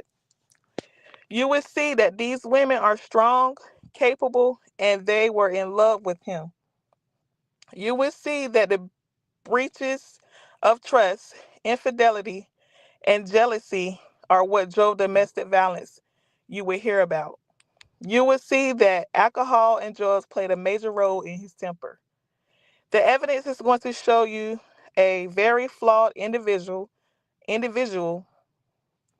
but it will not show you a racketeer or sex trafficker or somebody transporting for prostitution. So as we've said, you are going to hear from two women, Cassie and Jane. The case is in large part about his sexual relationship with these two women. And you're going to hear that they went to a private hotel room to engage in what I expect some witness at this case to call swingers lifestyle, which is essential, just a fancier terminology for threesomes by women or by adults. Sometimes Combs partook in the sex with his girlfriend and a male escort, and other times he watched while the male escort was having sex with his girlfriend. You heard the government call them freak offs. I expect you will hear that. I expect you will also hear them called parties and entertainment. You will hear from both Cassie and Jane about these nights. They will testify about their relationships, and you will hear things that should never be heard in a federal courtroom. I think you've heard that already.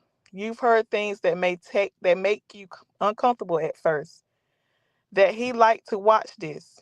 You might hear about his kinky sex or his preferences for sex that may make you uncomfortable and may not be what you like to do in the bedroom. But you are not here to judge him for his sexual preferences. You are not here to judge him for all purposes. You are here to evaluate whether the government can prove beyond a reasonable doubt what they actually charged him with. They cannot. You've also heard that in his relationship with both Cassie and Jane, he bought them things. Yes, like every relationship, they got things from their boyfriend. Here, a wealthy rapper paid for their housing, he paid for Cassie's car, and he gave them money. These are nice houses that he paid for. It was a nice car that Cassie drove, and they were nice vacations on private planes because he is a wealthy individual. These were vacations that they took together as couples. And as I've said, like every relationship, there were jealousy and there were flaws. But as you evaluate the evidence in this case, remember that he is not charged with being a flawed individual or having a flawed relationship. They did not stay with him over and over again because of force, fraud, or coercion. The evidence in this case will show you that over and over again, day after day, these women fought to be in a relationship, fought to do what they wanted to do in consensual adult relationship. The case started with Cassie, so I think it's best for me to start there. I expect you will hear from her this week. She would sit in the witness box and she would tell you about her 11-year relationship with Sean Combs. You heard they met when she was an up and coming artist. What you didn't hear is that she had a boyfriend at the time, and he was in a very public relationship with the mother of four of his children named Kim Porter. After the two fell in love and started dating, she broke up with her producer boyfriend. But Combs, for his part, did not break up with Kim. He remained in a public relationship with her, and that is something that caused extreme jealousy with Cassie. He continued that relationship with Kim Porter until her tragic, untimely death from pneumonia in 2018. This is important because as you look at the evidence and as you evaluate Cassie and Combs' relationship, you will see that their fights, their cheating, their jealousy is typical surrounded by cheating or is surrounded hers. This is something that plagued their relationship until the very last day. The evidence will show you that he was extremely jealous of Cassie's actual or perceived infidelities, and she was uncontrollably jealous of his. This led to a toxic relationship because two people that I expect the evidence will show deeply deeply loved for each other. Perhaps they did not always show love to one another the way you will with your partner, but they were in a relationship and she was not being trafficked. You will see that over and over again in this decade long relationship. These two fought about his inability to remain faithful. I expect Cassie to tell you about the jealousy of Kim Porter and another girlfriend that he started dating in 2014 named Gina. This jealousy is something that plagued their relationship. Even the day of the intercontinental video in the elevator bank that much of you told us during jury selection that you saw, that day, unfortunately, jealousy was full display. And in combination with that bad drug that I expect Cassie to testify that Combs took, it led to domestic violence in the elevator bank. This assault happened almost 10 years ago on the March 5th of 2016. I expect that we all going to see in this video many, many times throughout this trial. You are going to see it later today, and I expect you to see it many more times throughout this week. You're going to see it a lot, but I want to start by saying two things. First, what Combs did to Cassie on the videotape is indefensible. It's horrible. It's dehumanizing. It's violent. It's virtually every bad word you can think of.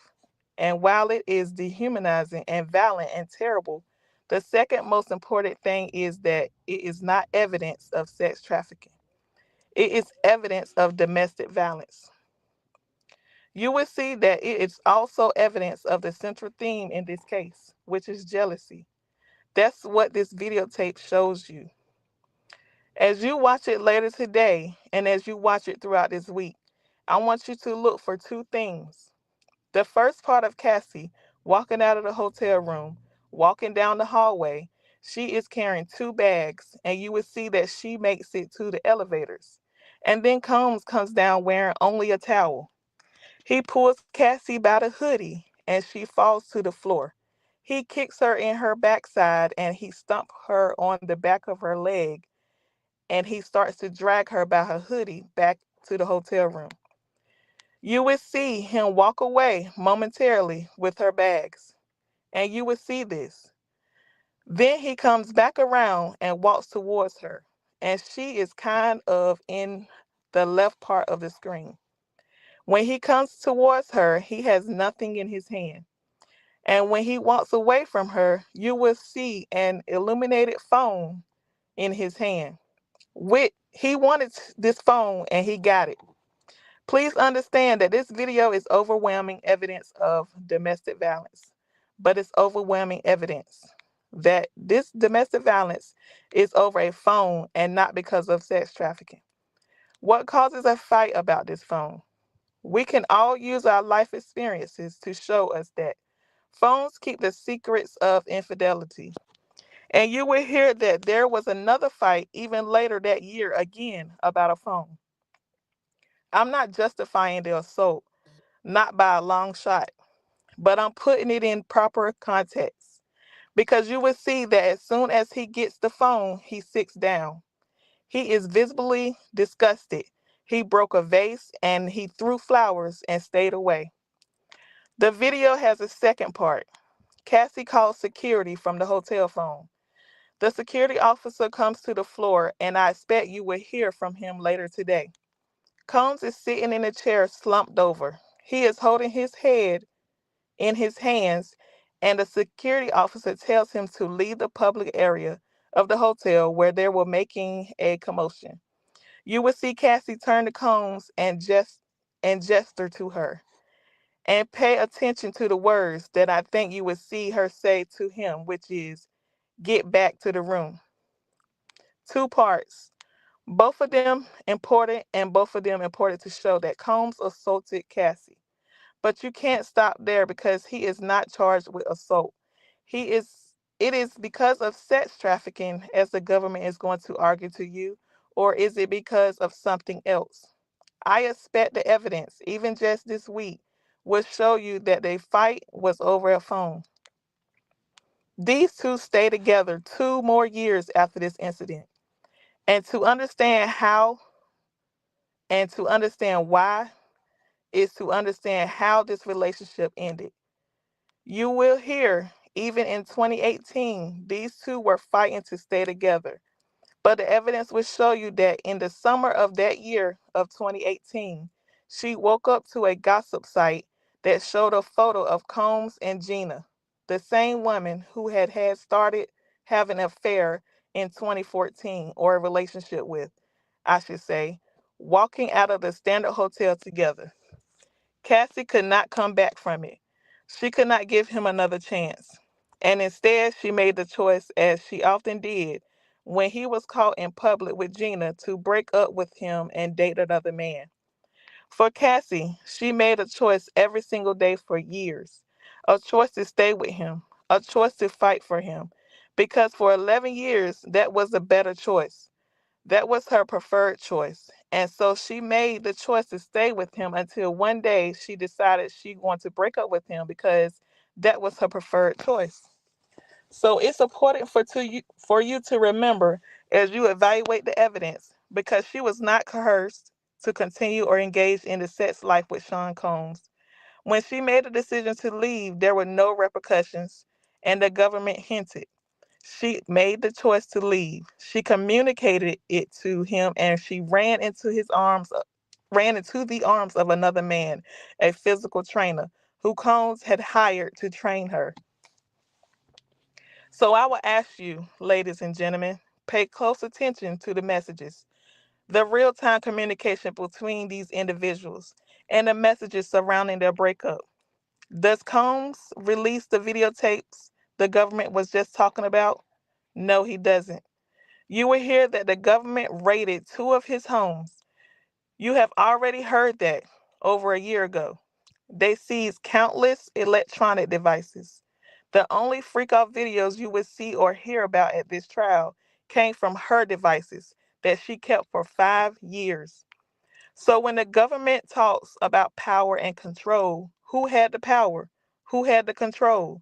The government did not find any freak off videos with Cassie on those devices. And so going back during the time of Cassie and Combs' breakup, Cassie is already dating her now husband. She is with him for months as she is breaking up with Combs, all while telling Combs she still loves him.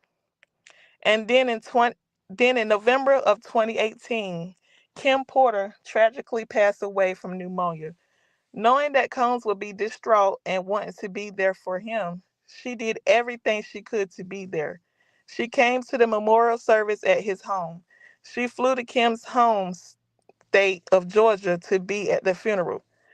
Don't lose the sight of the fact that amidst the breakup, all the way at the end of 2018, she flew to a funeral service to be there for him and support him and his family during the trying time of their life.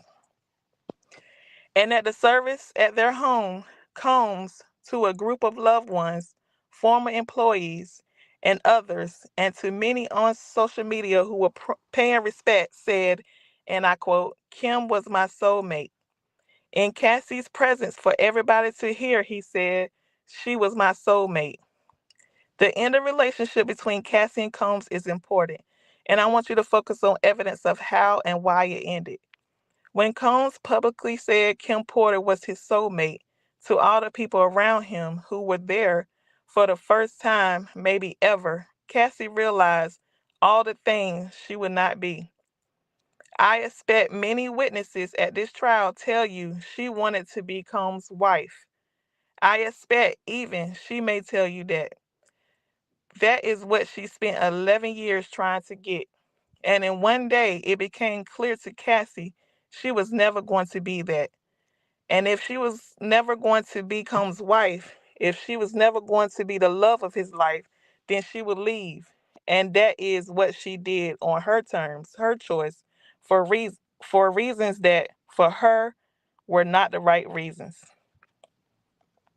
This is where bringing personal experience to this jury matters. This is something we all have been through. That one life event you can point to where you can say, That is when I know it was over. Because that is what this was for. Because this was a relationship, although toxic at times, like every other relationship, it was not based on coercion.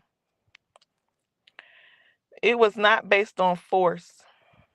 At a certain point, you know you're not going to get what you need from that other person, and you leave. After Kim's funeral, they never saw each other again. The very first time that this former couple would see each other after 6.5 years of a breakup is in this courtroom later today or tomorrow. We are all going to witness their closure, and that is because she moved on with her life and he moved on with his life. You will see that she married the trainer. She had 2 children with him, and she's pregnant with her third. And Combs also moved on with his life. As you listen to her testimony, as you read her messages closely, evaluate what Combs' intent was at the time. Evaluate what he understood about what she wanted during those 11 years that they spent together. What he understood, I expect the message to show you what that was. She was willing to participate in their sex life. That was a voluntary adult choice by 2 capable adults. What Cassie may testify to this week, 6 years after a breakup, is not a match for the real time evidence that you would have. The real time text message I urge you to read. Evaluate his intent, which is the only thing that matters here. The government also talked to you a lot about Jane. She is the other woman that the government alleged Combs sex trafficked. She was his girlfriend of 3 years, and she comes into his life several years after Cassie's breakup. He, I think you will find in the evidence, is a little bit different in 2020 and 2021 than he was when he was dating Cassie. And I think the most important reason you would see is that he was more upfront about his dating life. Rather than saying that he was only dating one person, he was very upfront with Jane. I expect her to tell you that he was dating multiple different women. However, as I started my open statement, this this did not stop the jealousy. Jane's relationship with Combs was plagued by jealousy. Their relationship was not the 11-year public romance that Combs and Cassie had. The problem is that Jane wished that it was. The government told you that their relationship was not public. You are going to hear from Jane why that was. There were many different reasons why that was. And so, after a period of time, their relationship becomes primarily sexual. Jane is also older than Cassie was when she started dating him. And she was living in her own life in a different state, raising her child. She is capable, strong, adult woman. And you are going to hear, as I expect you've already heard, that pretty soon after her relationship with Combs started, he brought up the idea of whether she would want to have sex with other men. Again, like a consensual threesome, and Combs would watch. She agreed, and they went to a private hotel room away from his employees, away from family. And I expect that she would testify that she enjoyed that night. She laid down on the couch after and said to herself, like, wow, I can't believe I just did that. And you will see that Combs really began to love these hotel nights with her. And I expect that she would testify that she began to do everything possible to make nights incredible for Combs. That includes finding the best male entertainment to join them, to wear the outfit he will find the sexiest, and saying all the things during the nights that would incite him. I expect she would testify. She did not, well, I expect she would testify she did this because she loved him. She was desperate to spend time with him, to be with him, to ultimately give him something none of the other girlfriends that was dating at the time were giving him. She would tell you that she tried many times to change the tenor of the relationship from one of the purely sexual natures to something maybe deeper or more meaningful. I am not sure exactly how she would put that to you, but she would testify that it always comes back to what they would call parties, which were these nights in hotel rooms. And the evidence would show you that she did it over and over again for 3 years because she made that choice. And this became their time together. This became their sex life. And I expect she would testify that she realized that if she didn't have these hotel nights with Combs, they may not get their alone time together, which is the time she so deeply craved. I expect she would tell you that she kept coming back over and over again because she did it for the affection. She did it for the love, for the cuddle, and because she knew it would make him happy. And she wanted more than anything to make him happy. She was unable to resist him emotionally, and her desire to be with him outweighed all of the other considerations of hers.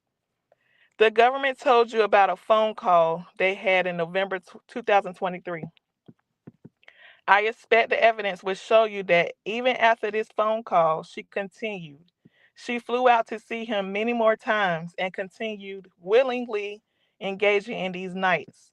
The evidence is going to show you a toxic, dysfunctional relationship because these two individuals, and you may think to yourself, wow, he is really a bad boyfriend. But the evidence is going to show you that she is a capable, strong woman who willingly engaged in their sex life so they could spend time together. That is simply not sex trafficking. I expect her to testify that she was a willing participant, and being a willing participant in your own sex life is not sex trafficking. I expect her to also testify that there were nights she engaged in sex because she hoped she could turn their relationship from one of a more sexual relationship into something more. And she would testify that if she walked away, she would have lost him. That is not something she was willing to do. And as I said, you would see her jealousy on full display at this trial. You would see that she was willing to engage in these nights with Combs. And then she would be on social media after. And she would see he was with another one of his girlfriends, either out to dinner or traveling. And she would send messages with regret afterwards. These are born out of jealousy, which was the root of their troubles, and regret does not mean that she was coerced. Her jealousy drove her to make the moves she made. As I said, every single witness in this case had free choice to make the choices they made. The jealousy of the women in Combs' life was one of hers. Seeing the other women that he would be on social media posts with otherwise drove her to try to be in first place and made her more desirous of their time together. This was the way to get there, and the evidence would show you that that is simply not a crime. The government also told you about a night a year ago where Jane hit Combs. Once again, as I said, this was a night born out of jealousy. You would hear, as you've already heard, that he also hit her back. But what you didn't hear was the start of the fight. She was overcome by jealousy that night. She slammed his head down on the kitchen counter. This is how the fight started. I do not want to justify this night. I do want to I do not want to justify the assault, but I simply am here to tell you that the evidence will show you that it starts because she slammed his head on the kitchen counter.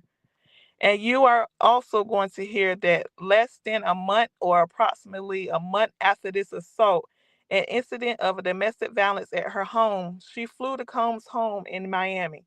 She called an escort and had what I expect her to say was one of the best hotel nights she had with one of their regular escorts. Now, during the testimony of both Cassie and Jane, I expect the government is going to put in a bunch of videotapes of the so-called freak-offs or hotel nights or wild king nights, however you like to call them, into evidence. These videotapes depict what we've been telling you about. Sean Combs, one of his girlfriends, and a man. These videos will believe are powerful evidence that the sexual conduct in this case was consensual and not based on coercion. But I want to say one thing to you now. Some of you may find them hard to watch, not only because they are violent, not because they are non consensual, but because they were never meant to be seen by people outside of that room. They are, in one word, intimate, and they were always meant to remain that way. The reason these videos will be seen by you is because the government has chosen to take possession of these videos and to put them into evidence into a federal courtroom. Playing these videos will feel invasive, but the government has charged him with sex trafficking. And the evidence of the alleged sex trafficking is on these tapes. This is why you will have to see them. You may hear about other women. The government told you about someone named Mia, for example. I urge you to pay attention to these other women' real time communications with Combs. Ask yourself, why are you making this allegation now? What is your motive? You will conclude, like you will with every single other witness in this case, that everybody who testifies has a motive. With Mia, for example, I ask you to evaluate her motive when you listen to her testimony. What are the reasons she is saying what she might be saying now? What she never said before, and certainly never said when she first started cooperating with the government. This is someone you should evaluate her messages carefully. One of unbelievable love for Combs throughout her employment. You are going to hear from several other past employees of his. They will try to paint a picture for you of a hostile workplace. And as I've said with nearly every single witness in this case, when these people testify, ask yourself, why did anybody, if they were so scared and if this was so hostile, ever call the police? Why not? I expect that the evidence will show you that the testimony against him, their former boss, for many, not all, is vindictive or they are being subpoenaed to give it. Like every other witness, ask yourself, what is the something? What is the reason that they stayed? You will find with every single person they had a something. So when you hear from witness who testify here, who would tell you they were victimized, and ask yourself, what is their motive? For many of them, the answer is simple: money. This criminal case started because of Cassie, not because she went to law enforcement with her allegations, but because she filed a public lawsuit against Combs in November of 2023. At this time, when she was having financial trouble and living with her parents' modest home in Connecticut with her family, rather than go to the law enforcement about what had alleged happened to her, she went to a civil lawyer who is here today. I expect that this trial, from nearly every witness that you hear from, they would tell you that instead of going to law enforcement after either their employment ended for the alleged victims, they went to a civil lawyer for a money grab. They would claim that they were so afraid of this man that they could of course not go to the police because he was so powerful. But they were not so afraid that they could not go to civil lawyers to make money demands against him. Demands for unbelievable amounts of money, more than any of us have ever made. Cassie, for example, would tell you that she first made a demand on Combs for $30 million. Another witness would tell you that in a breach of contract case, she made a demand for $22 million. And as you listen to these witnesses, and there will be many, as the prosecutor told you, who made civil demands against him, I want you to ask yourself, how many millions of reasons does this witness swearing to tell the truth and nothing but the truth have to lie? How many hundreds of thousands of reasons does the witness swearing to tell the truth and nothing but the truth have to lie? Will you really believe that these people who have demanded an unimaginable money of amount of money from Combs would have traded all of that to have been abused. Because that is the case, I submit that you would consider, why did they never go to law enforcement? So, in closing, the evidence will be framed to prove from the government. They will attempt to prove racketeering influence and corruption organization act charge, two sex trafficking charges, and two prosecution counts. The evidence you will hear at this trial will not make out any of them.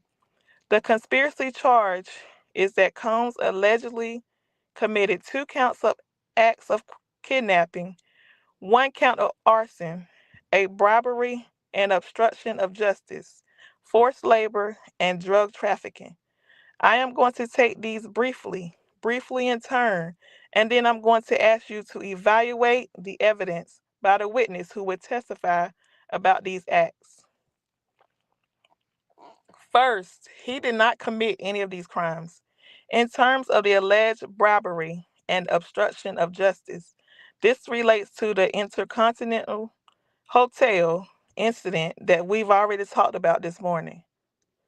You will hear, as you already did, that he paid money to a security guard at the Intercontinental so the footage would go away. This was solely related to preventing bad publicity for both Combs and Cassie, and he had nothing to do with obstruction or obstructing a law enforcement investigation. No law enforcement investigation existed, period. That is a requirement. So the evidence will show you he simply did not commit those acts. As to kidnappings and the arson, I submit that you are not going to find there were any kidnappings, and he was simply not involved in the alleged arson. The government told you that kidnappings relate to one employee, who I am telling you the evidence will show worked for Combs. The evidence will show worked for Combs for almost a decade. As you listen to her testimony and evaluate, was this person actually kidnapped? I expect the evidence is going to show you that even after criminal investigation into Combs started, she asked to work for him again 12 years after her employment ended. 12 years after she claimed she had been kidnapped the last time. Now, more than a decade after these kidnapping acts. So, the evidence is going to show you that he simply did not commit them. As to drug trafficking, I submit the evidence is going to show you that the drugs are personal use drugs for him and at times the women he was with. And those drugs have nothing to do with enterprise. And to the forced labor, you will see that Combs worked hard. His employees worked hard, but they were there to do something great and novel for his lawful businesses. It was not forced. Being there was an adult free choice like everything else in this case. Second, the RICO conspiracy requires a group effort, even if the group is two people, and there will be no evidence of that. So as you listen to the evidence, ask yourself, who is Combs actually conspiring with to violate the Racketeer Influence Corrupt Organization Act? The answer will be no one. Finally, the last of the charges I will talk to you about are the two counts that charge him with causing interstate travel for the purpose of prostitution. For him to be guilty, I expect the judge would tell you that he had to intentionally engage in what he knows to be prostitution. What the evidence is going to be is that he was paying different men for their time and their experience. Think about pornography industry, for example. Actors in pornographic movies are paid for their time, and generally they have sex. Otherwise, it wouldn't be pornography.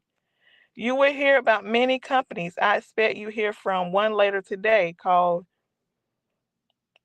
Hunkomania, a company called Cowboys for Angels that advertise online across the country where you can pay money for time and experience.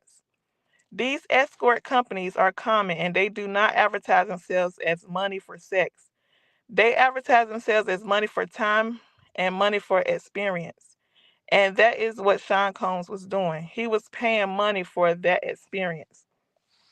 So, in closing, I ask you once again to listen carefully to all the evidence. You are not here to judge or impose your moral beliefs on this man.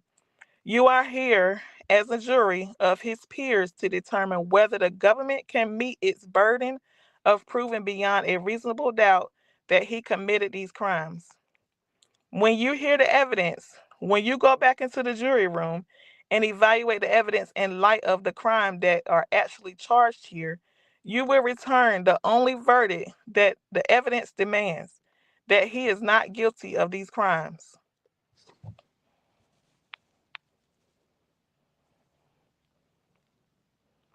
Court.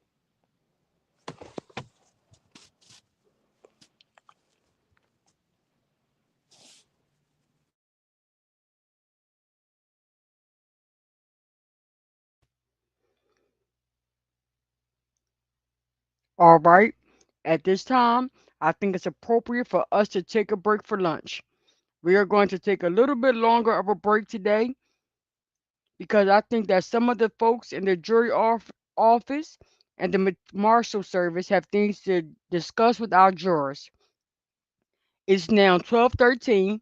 We will come back at 1:15 and we will make some adjustments to the courtroom. So, just a reminder, during lunch, do not have any discussions with each other about this case. Don't look up anything about this case. Do not have any discussions with anyone about this case.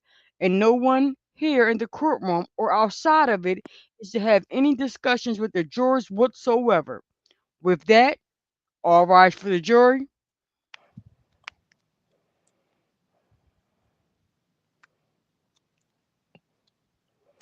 Please be seated. Do either of the parties have anything to raise before we adjourn for lunch? Not from us, Your Honor. Mr. Steele? Good afternoon, Your Honor.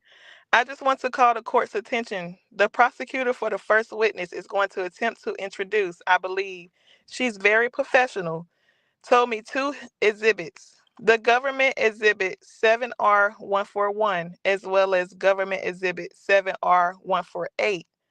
I would have an objection to both. I just want to give you a heads up in case you wanted to discuss it at all. I didn't want to slow down the case. Well, in the future, let's try to have these things raised the day before. Because in this kind of situation, what I would have done is had the parties address these issues at the beginning of the day. That's just for the next time. But for now, what are these exhibits and what is the objection? Your Honor, I can take it from here. We apologize for not raising this until today. The government has been confirmed with defense about business record stipulations, and the government had thought that we reached an agreement over the weekend. The defense informed us that they would not be stipulating to the admissibility of those particular records. So, at issue here for the first witness that the government intends to call, that's one of the security guards at the Intercontinental Hotel in 2016. The two exhibits are two separate incident reports. I have paper copies of those exhibits if Your Honor would like to see them. Essentially, the first exhibit is an incident report that the security guard drafted and sent, per hotel policy and practice, approximately 3 hours after the incident. The report included the guard's, a recounting of his personal observations and interactions with the defendant and victim one. This particular report included photos that were taken of the hotel lobby that showed the broken base and the damage caused to the lobby. This first report was drafted and sent by the guard before he had reviewed the video and surveillance. So the second incident report that the government intends to offer is exactly the same as the first, but includes an ad, ad, um, addendum that describes the video surveillance that he reviewed after the incident. So this guard will testify that drafting and sending incident reports like these were part of his responsibilities as a security officer at the Intercontinental Hotel, and that he drafted sent incident reports like these in the normal course of his duties. As I mentioned, both incident reports were sent immediately after the incident in question. So the government obtained these incident reports along with other documents from the parent corporation of the hotel, along with the business record certification also produced by the parent corporation. And under these circumstances, the government position is that the incident reports are admissible under the business record exception to hearsay. That's 8036. And I'm happy to get further into why the government submits that the conditions laid out in 8036 are met here.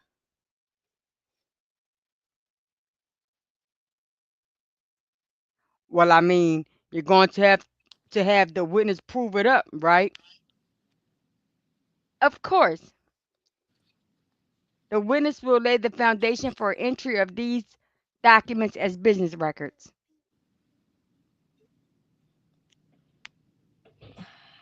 Right. You don't have the individual who executed the stipulation. You're not going to rely on that. That's right. You're relying on what you give from the parent corporation. You have the. Who drafted and sent the documents? Exactly. So, Mr. Steele, what's the nature of the objection? Your Honor, I'm objecting is threefold. The objection is threefold. First of all, on Exhibit 7R 148, Your Honor, there is an addendum, as the prosecutor just told you. And this is the stipulation or the speculation of their witness. He's watching, he's a security guard. He comes up to the sixth floor of the hotel. He interacts with Cassie and Mr. Combs and then goes back down eventually to his office as he watched a video recording that he had not seen before. Then he details his opinions about the recording that he does not have personal knowledge of, including that Mr. Combs' attempt to take Cassie's phones away. I don't believe that he would know whose phone that is from watching that video. No personal knowledge. In addition to that, Your Honor, he has impressions in the body of both. I'm sorry, he has impressions in the body of both of the exhibits 141 and 148, such as in the second paragraph that Mr. Combs began to offer me a bribe. That's a quote, Your Honor. That is his mental impressions. I just don't want the document to go in. I understand he's a witness. We'll cross-examine him. I'm not objecting to that. I'm objecting to the document going into the evidence. In addition to that, Your Honor, he talks about in the third full paragraph that he did not want Mr. Combs to see Cassie. That is when Cassie is outside on the street level waiting for her car. He talks about that. He talks about what he himself did not want, meaning that Mr. Combs was going to come back down off the sixth floor, which did not happen. And he talks about a coworker, Addie, Adey, who went up to room 602 with Mr. Addy, and that Mr. Combs, he speculates, is about to start yelling. My point is, Your Honor, that I believe that all of that is speculation. It should not go in other it should not go in on either document. He also writes in the third paragraph that Mr. Combs touches Miss Addy again in the Los Angeles Police Department would escort Mr. Combs from the hotel property. There is no police there. There is no police call. There is no discussion of the police. So I don't believe that under 8036E that this document is trustworthy. It is not all based on personal knowledge. Under 403, there are parts of it that are prejudicial, and I don't believe it should come in either document. All right. I think you got I think you've got to you anticipated my question. So your objection comes under 8036E and 403, right? Fair. Okay, I understand. So Miss Slavic, do you have the paper copies? Could you hand them up? I do, Your Honor. So we'll pick this up after the lunch break. Anything further, Mr. Steele? No, sir. All right. We are adjourned. We will come back at 1:15. Miss Sylvia? Woo! Congratulations! We did it. Can y'all hear me? That's just the morning session. Can y'all hear me? Exactly. Yes. It's a lot more Mm, All that I right. don't think we're gonna get through tonight. mm-mm. No. We're done for the night because I gotta go to bed. I gotta get up in the morning. Can y'all hear me? Yeah. Yes. Okay, I don't know why it seems like my face is not moving. So all right, good people. I have to go to bed because I got court in the morning. I wish we could continue it right now, but no, we can't do that. Thank you, ladies, for helping me out because I don't know what's happening. We started thundering and lightning, and my thing was not working. No problem. I would like to ask anybody in the chat to hit up Miss Sylvia.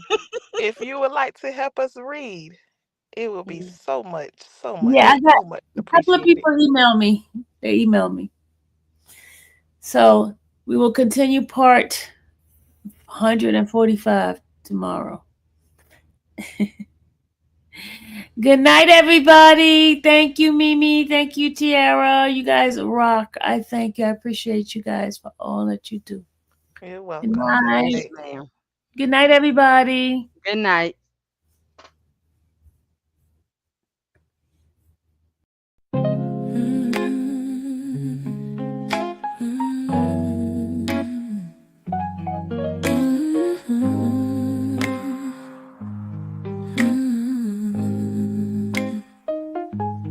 Thank you for watching the infamous Sylvia channel, where laughter and fun make up our panel.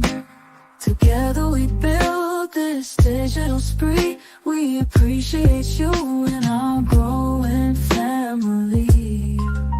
With mods by our side and chat flowing free in this online space. It's just you and me. We laugh until tears roll down like the rain.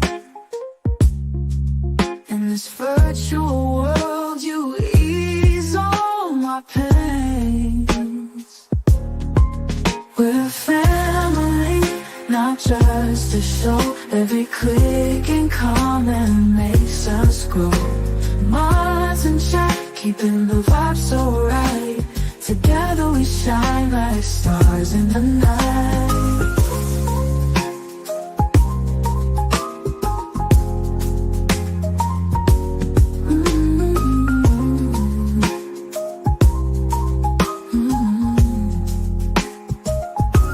We cherish the moments, the highs and lows, from the latest gossip to stories untold. You're more than a viewer, you're part of the crew in this space of ours. It's all because of you. This digital world where emotion is shared, every post and reaction showing we care. The love is real in this virtual domain. With every sign, enjoys what we'll gain. We're a family, not just a show. Every click and comment makes us grow. Mods and chat, keeping the vibe so right. Together we shine like stars in the night. We're a family, not just a show. Every click and comment makes us grow. Mods and chat, keeping the vibe so right. Together we shine like stars in the night.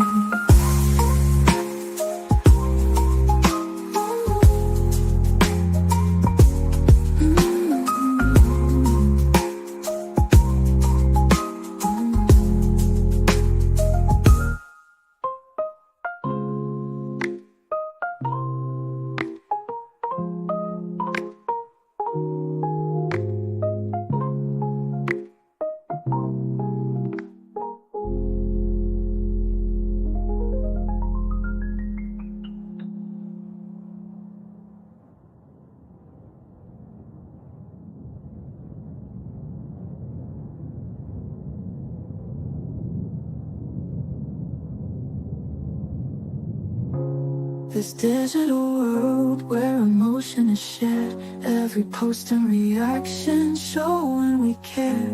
The love is real in this virtual domain. With every sign enjoys what we'll gain. We're a family, not just a show. Every click and comment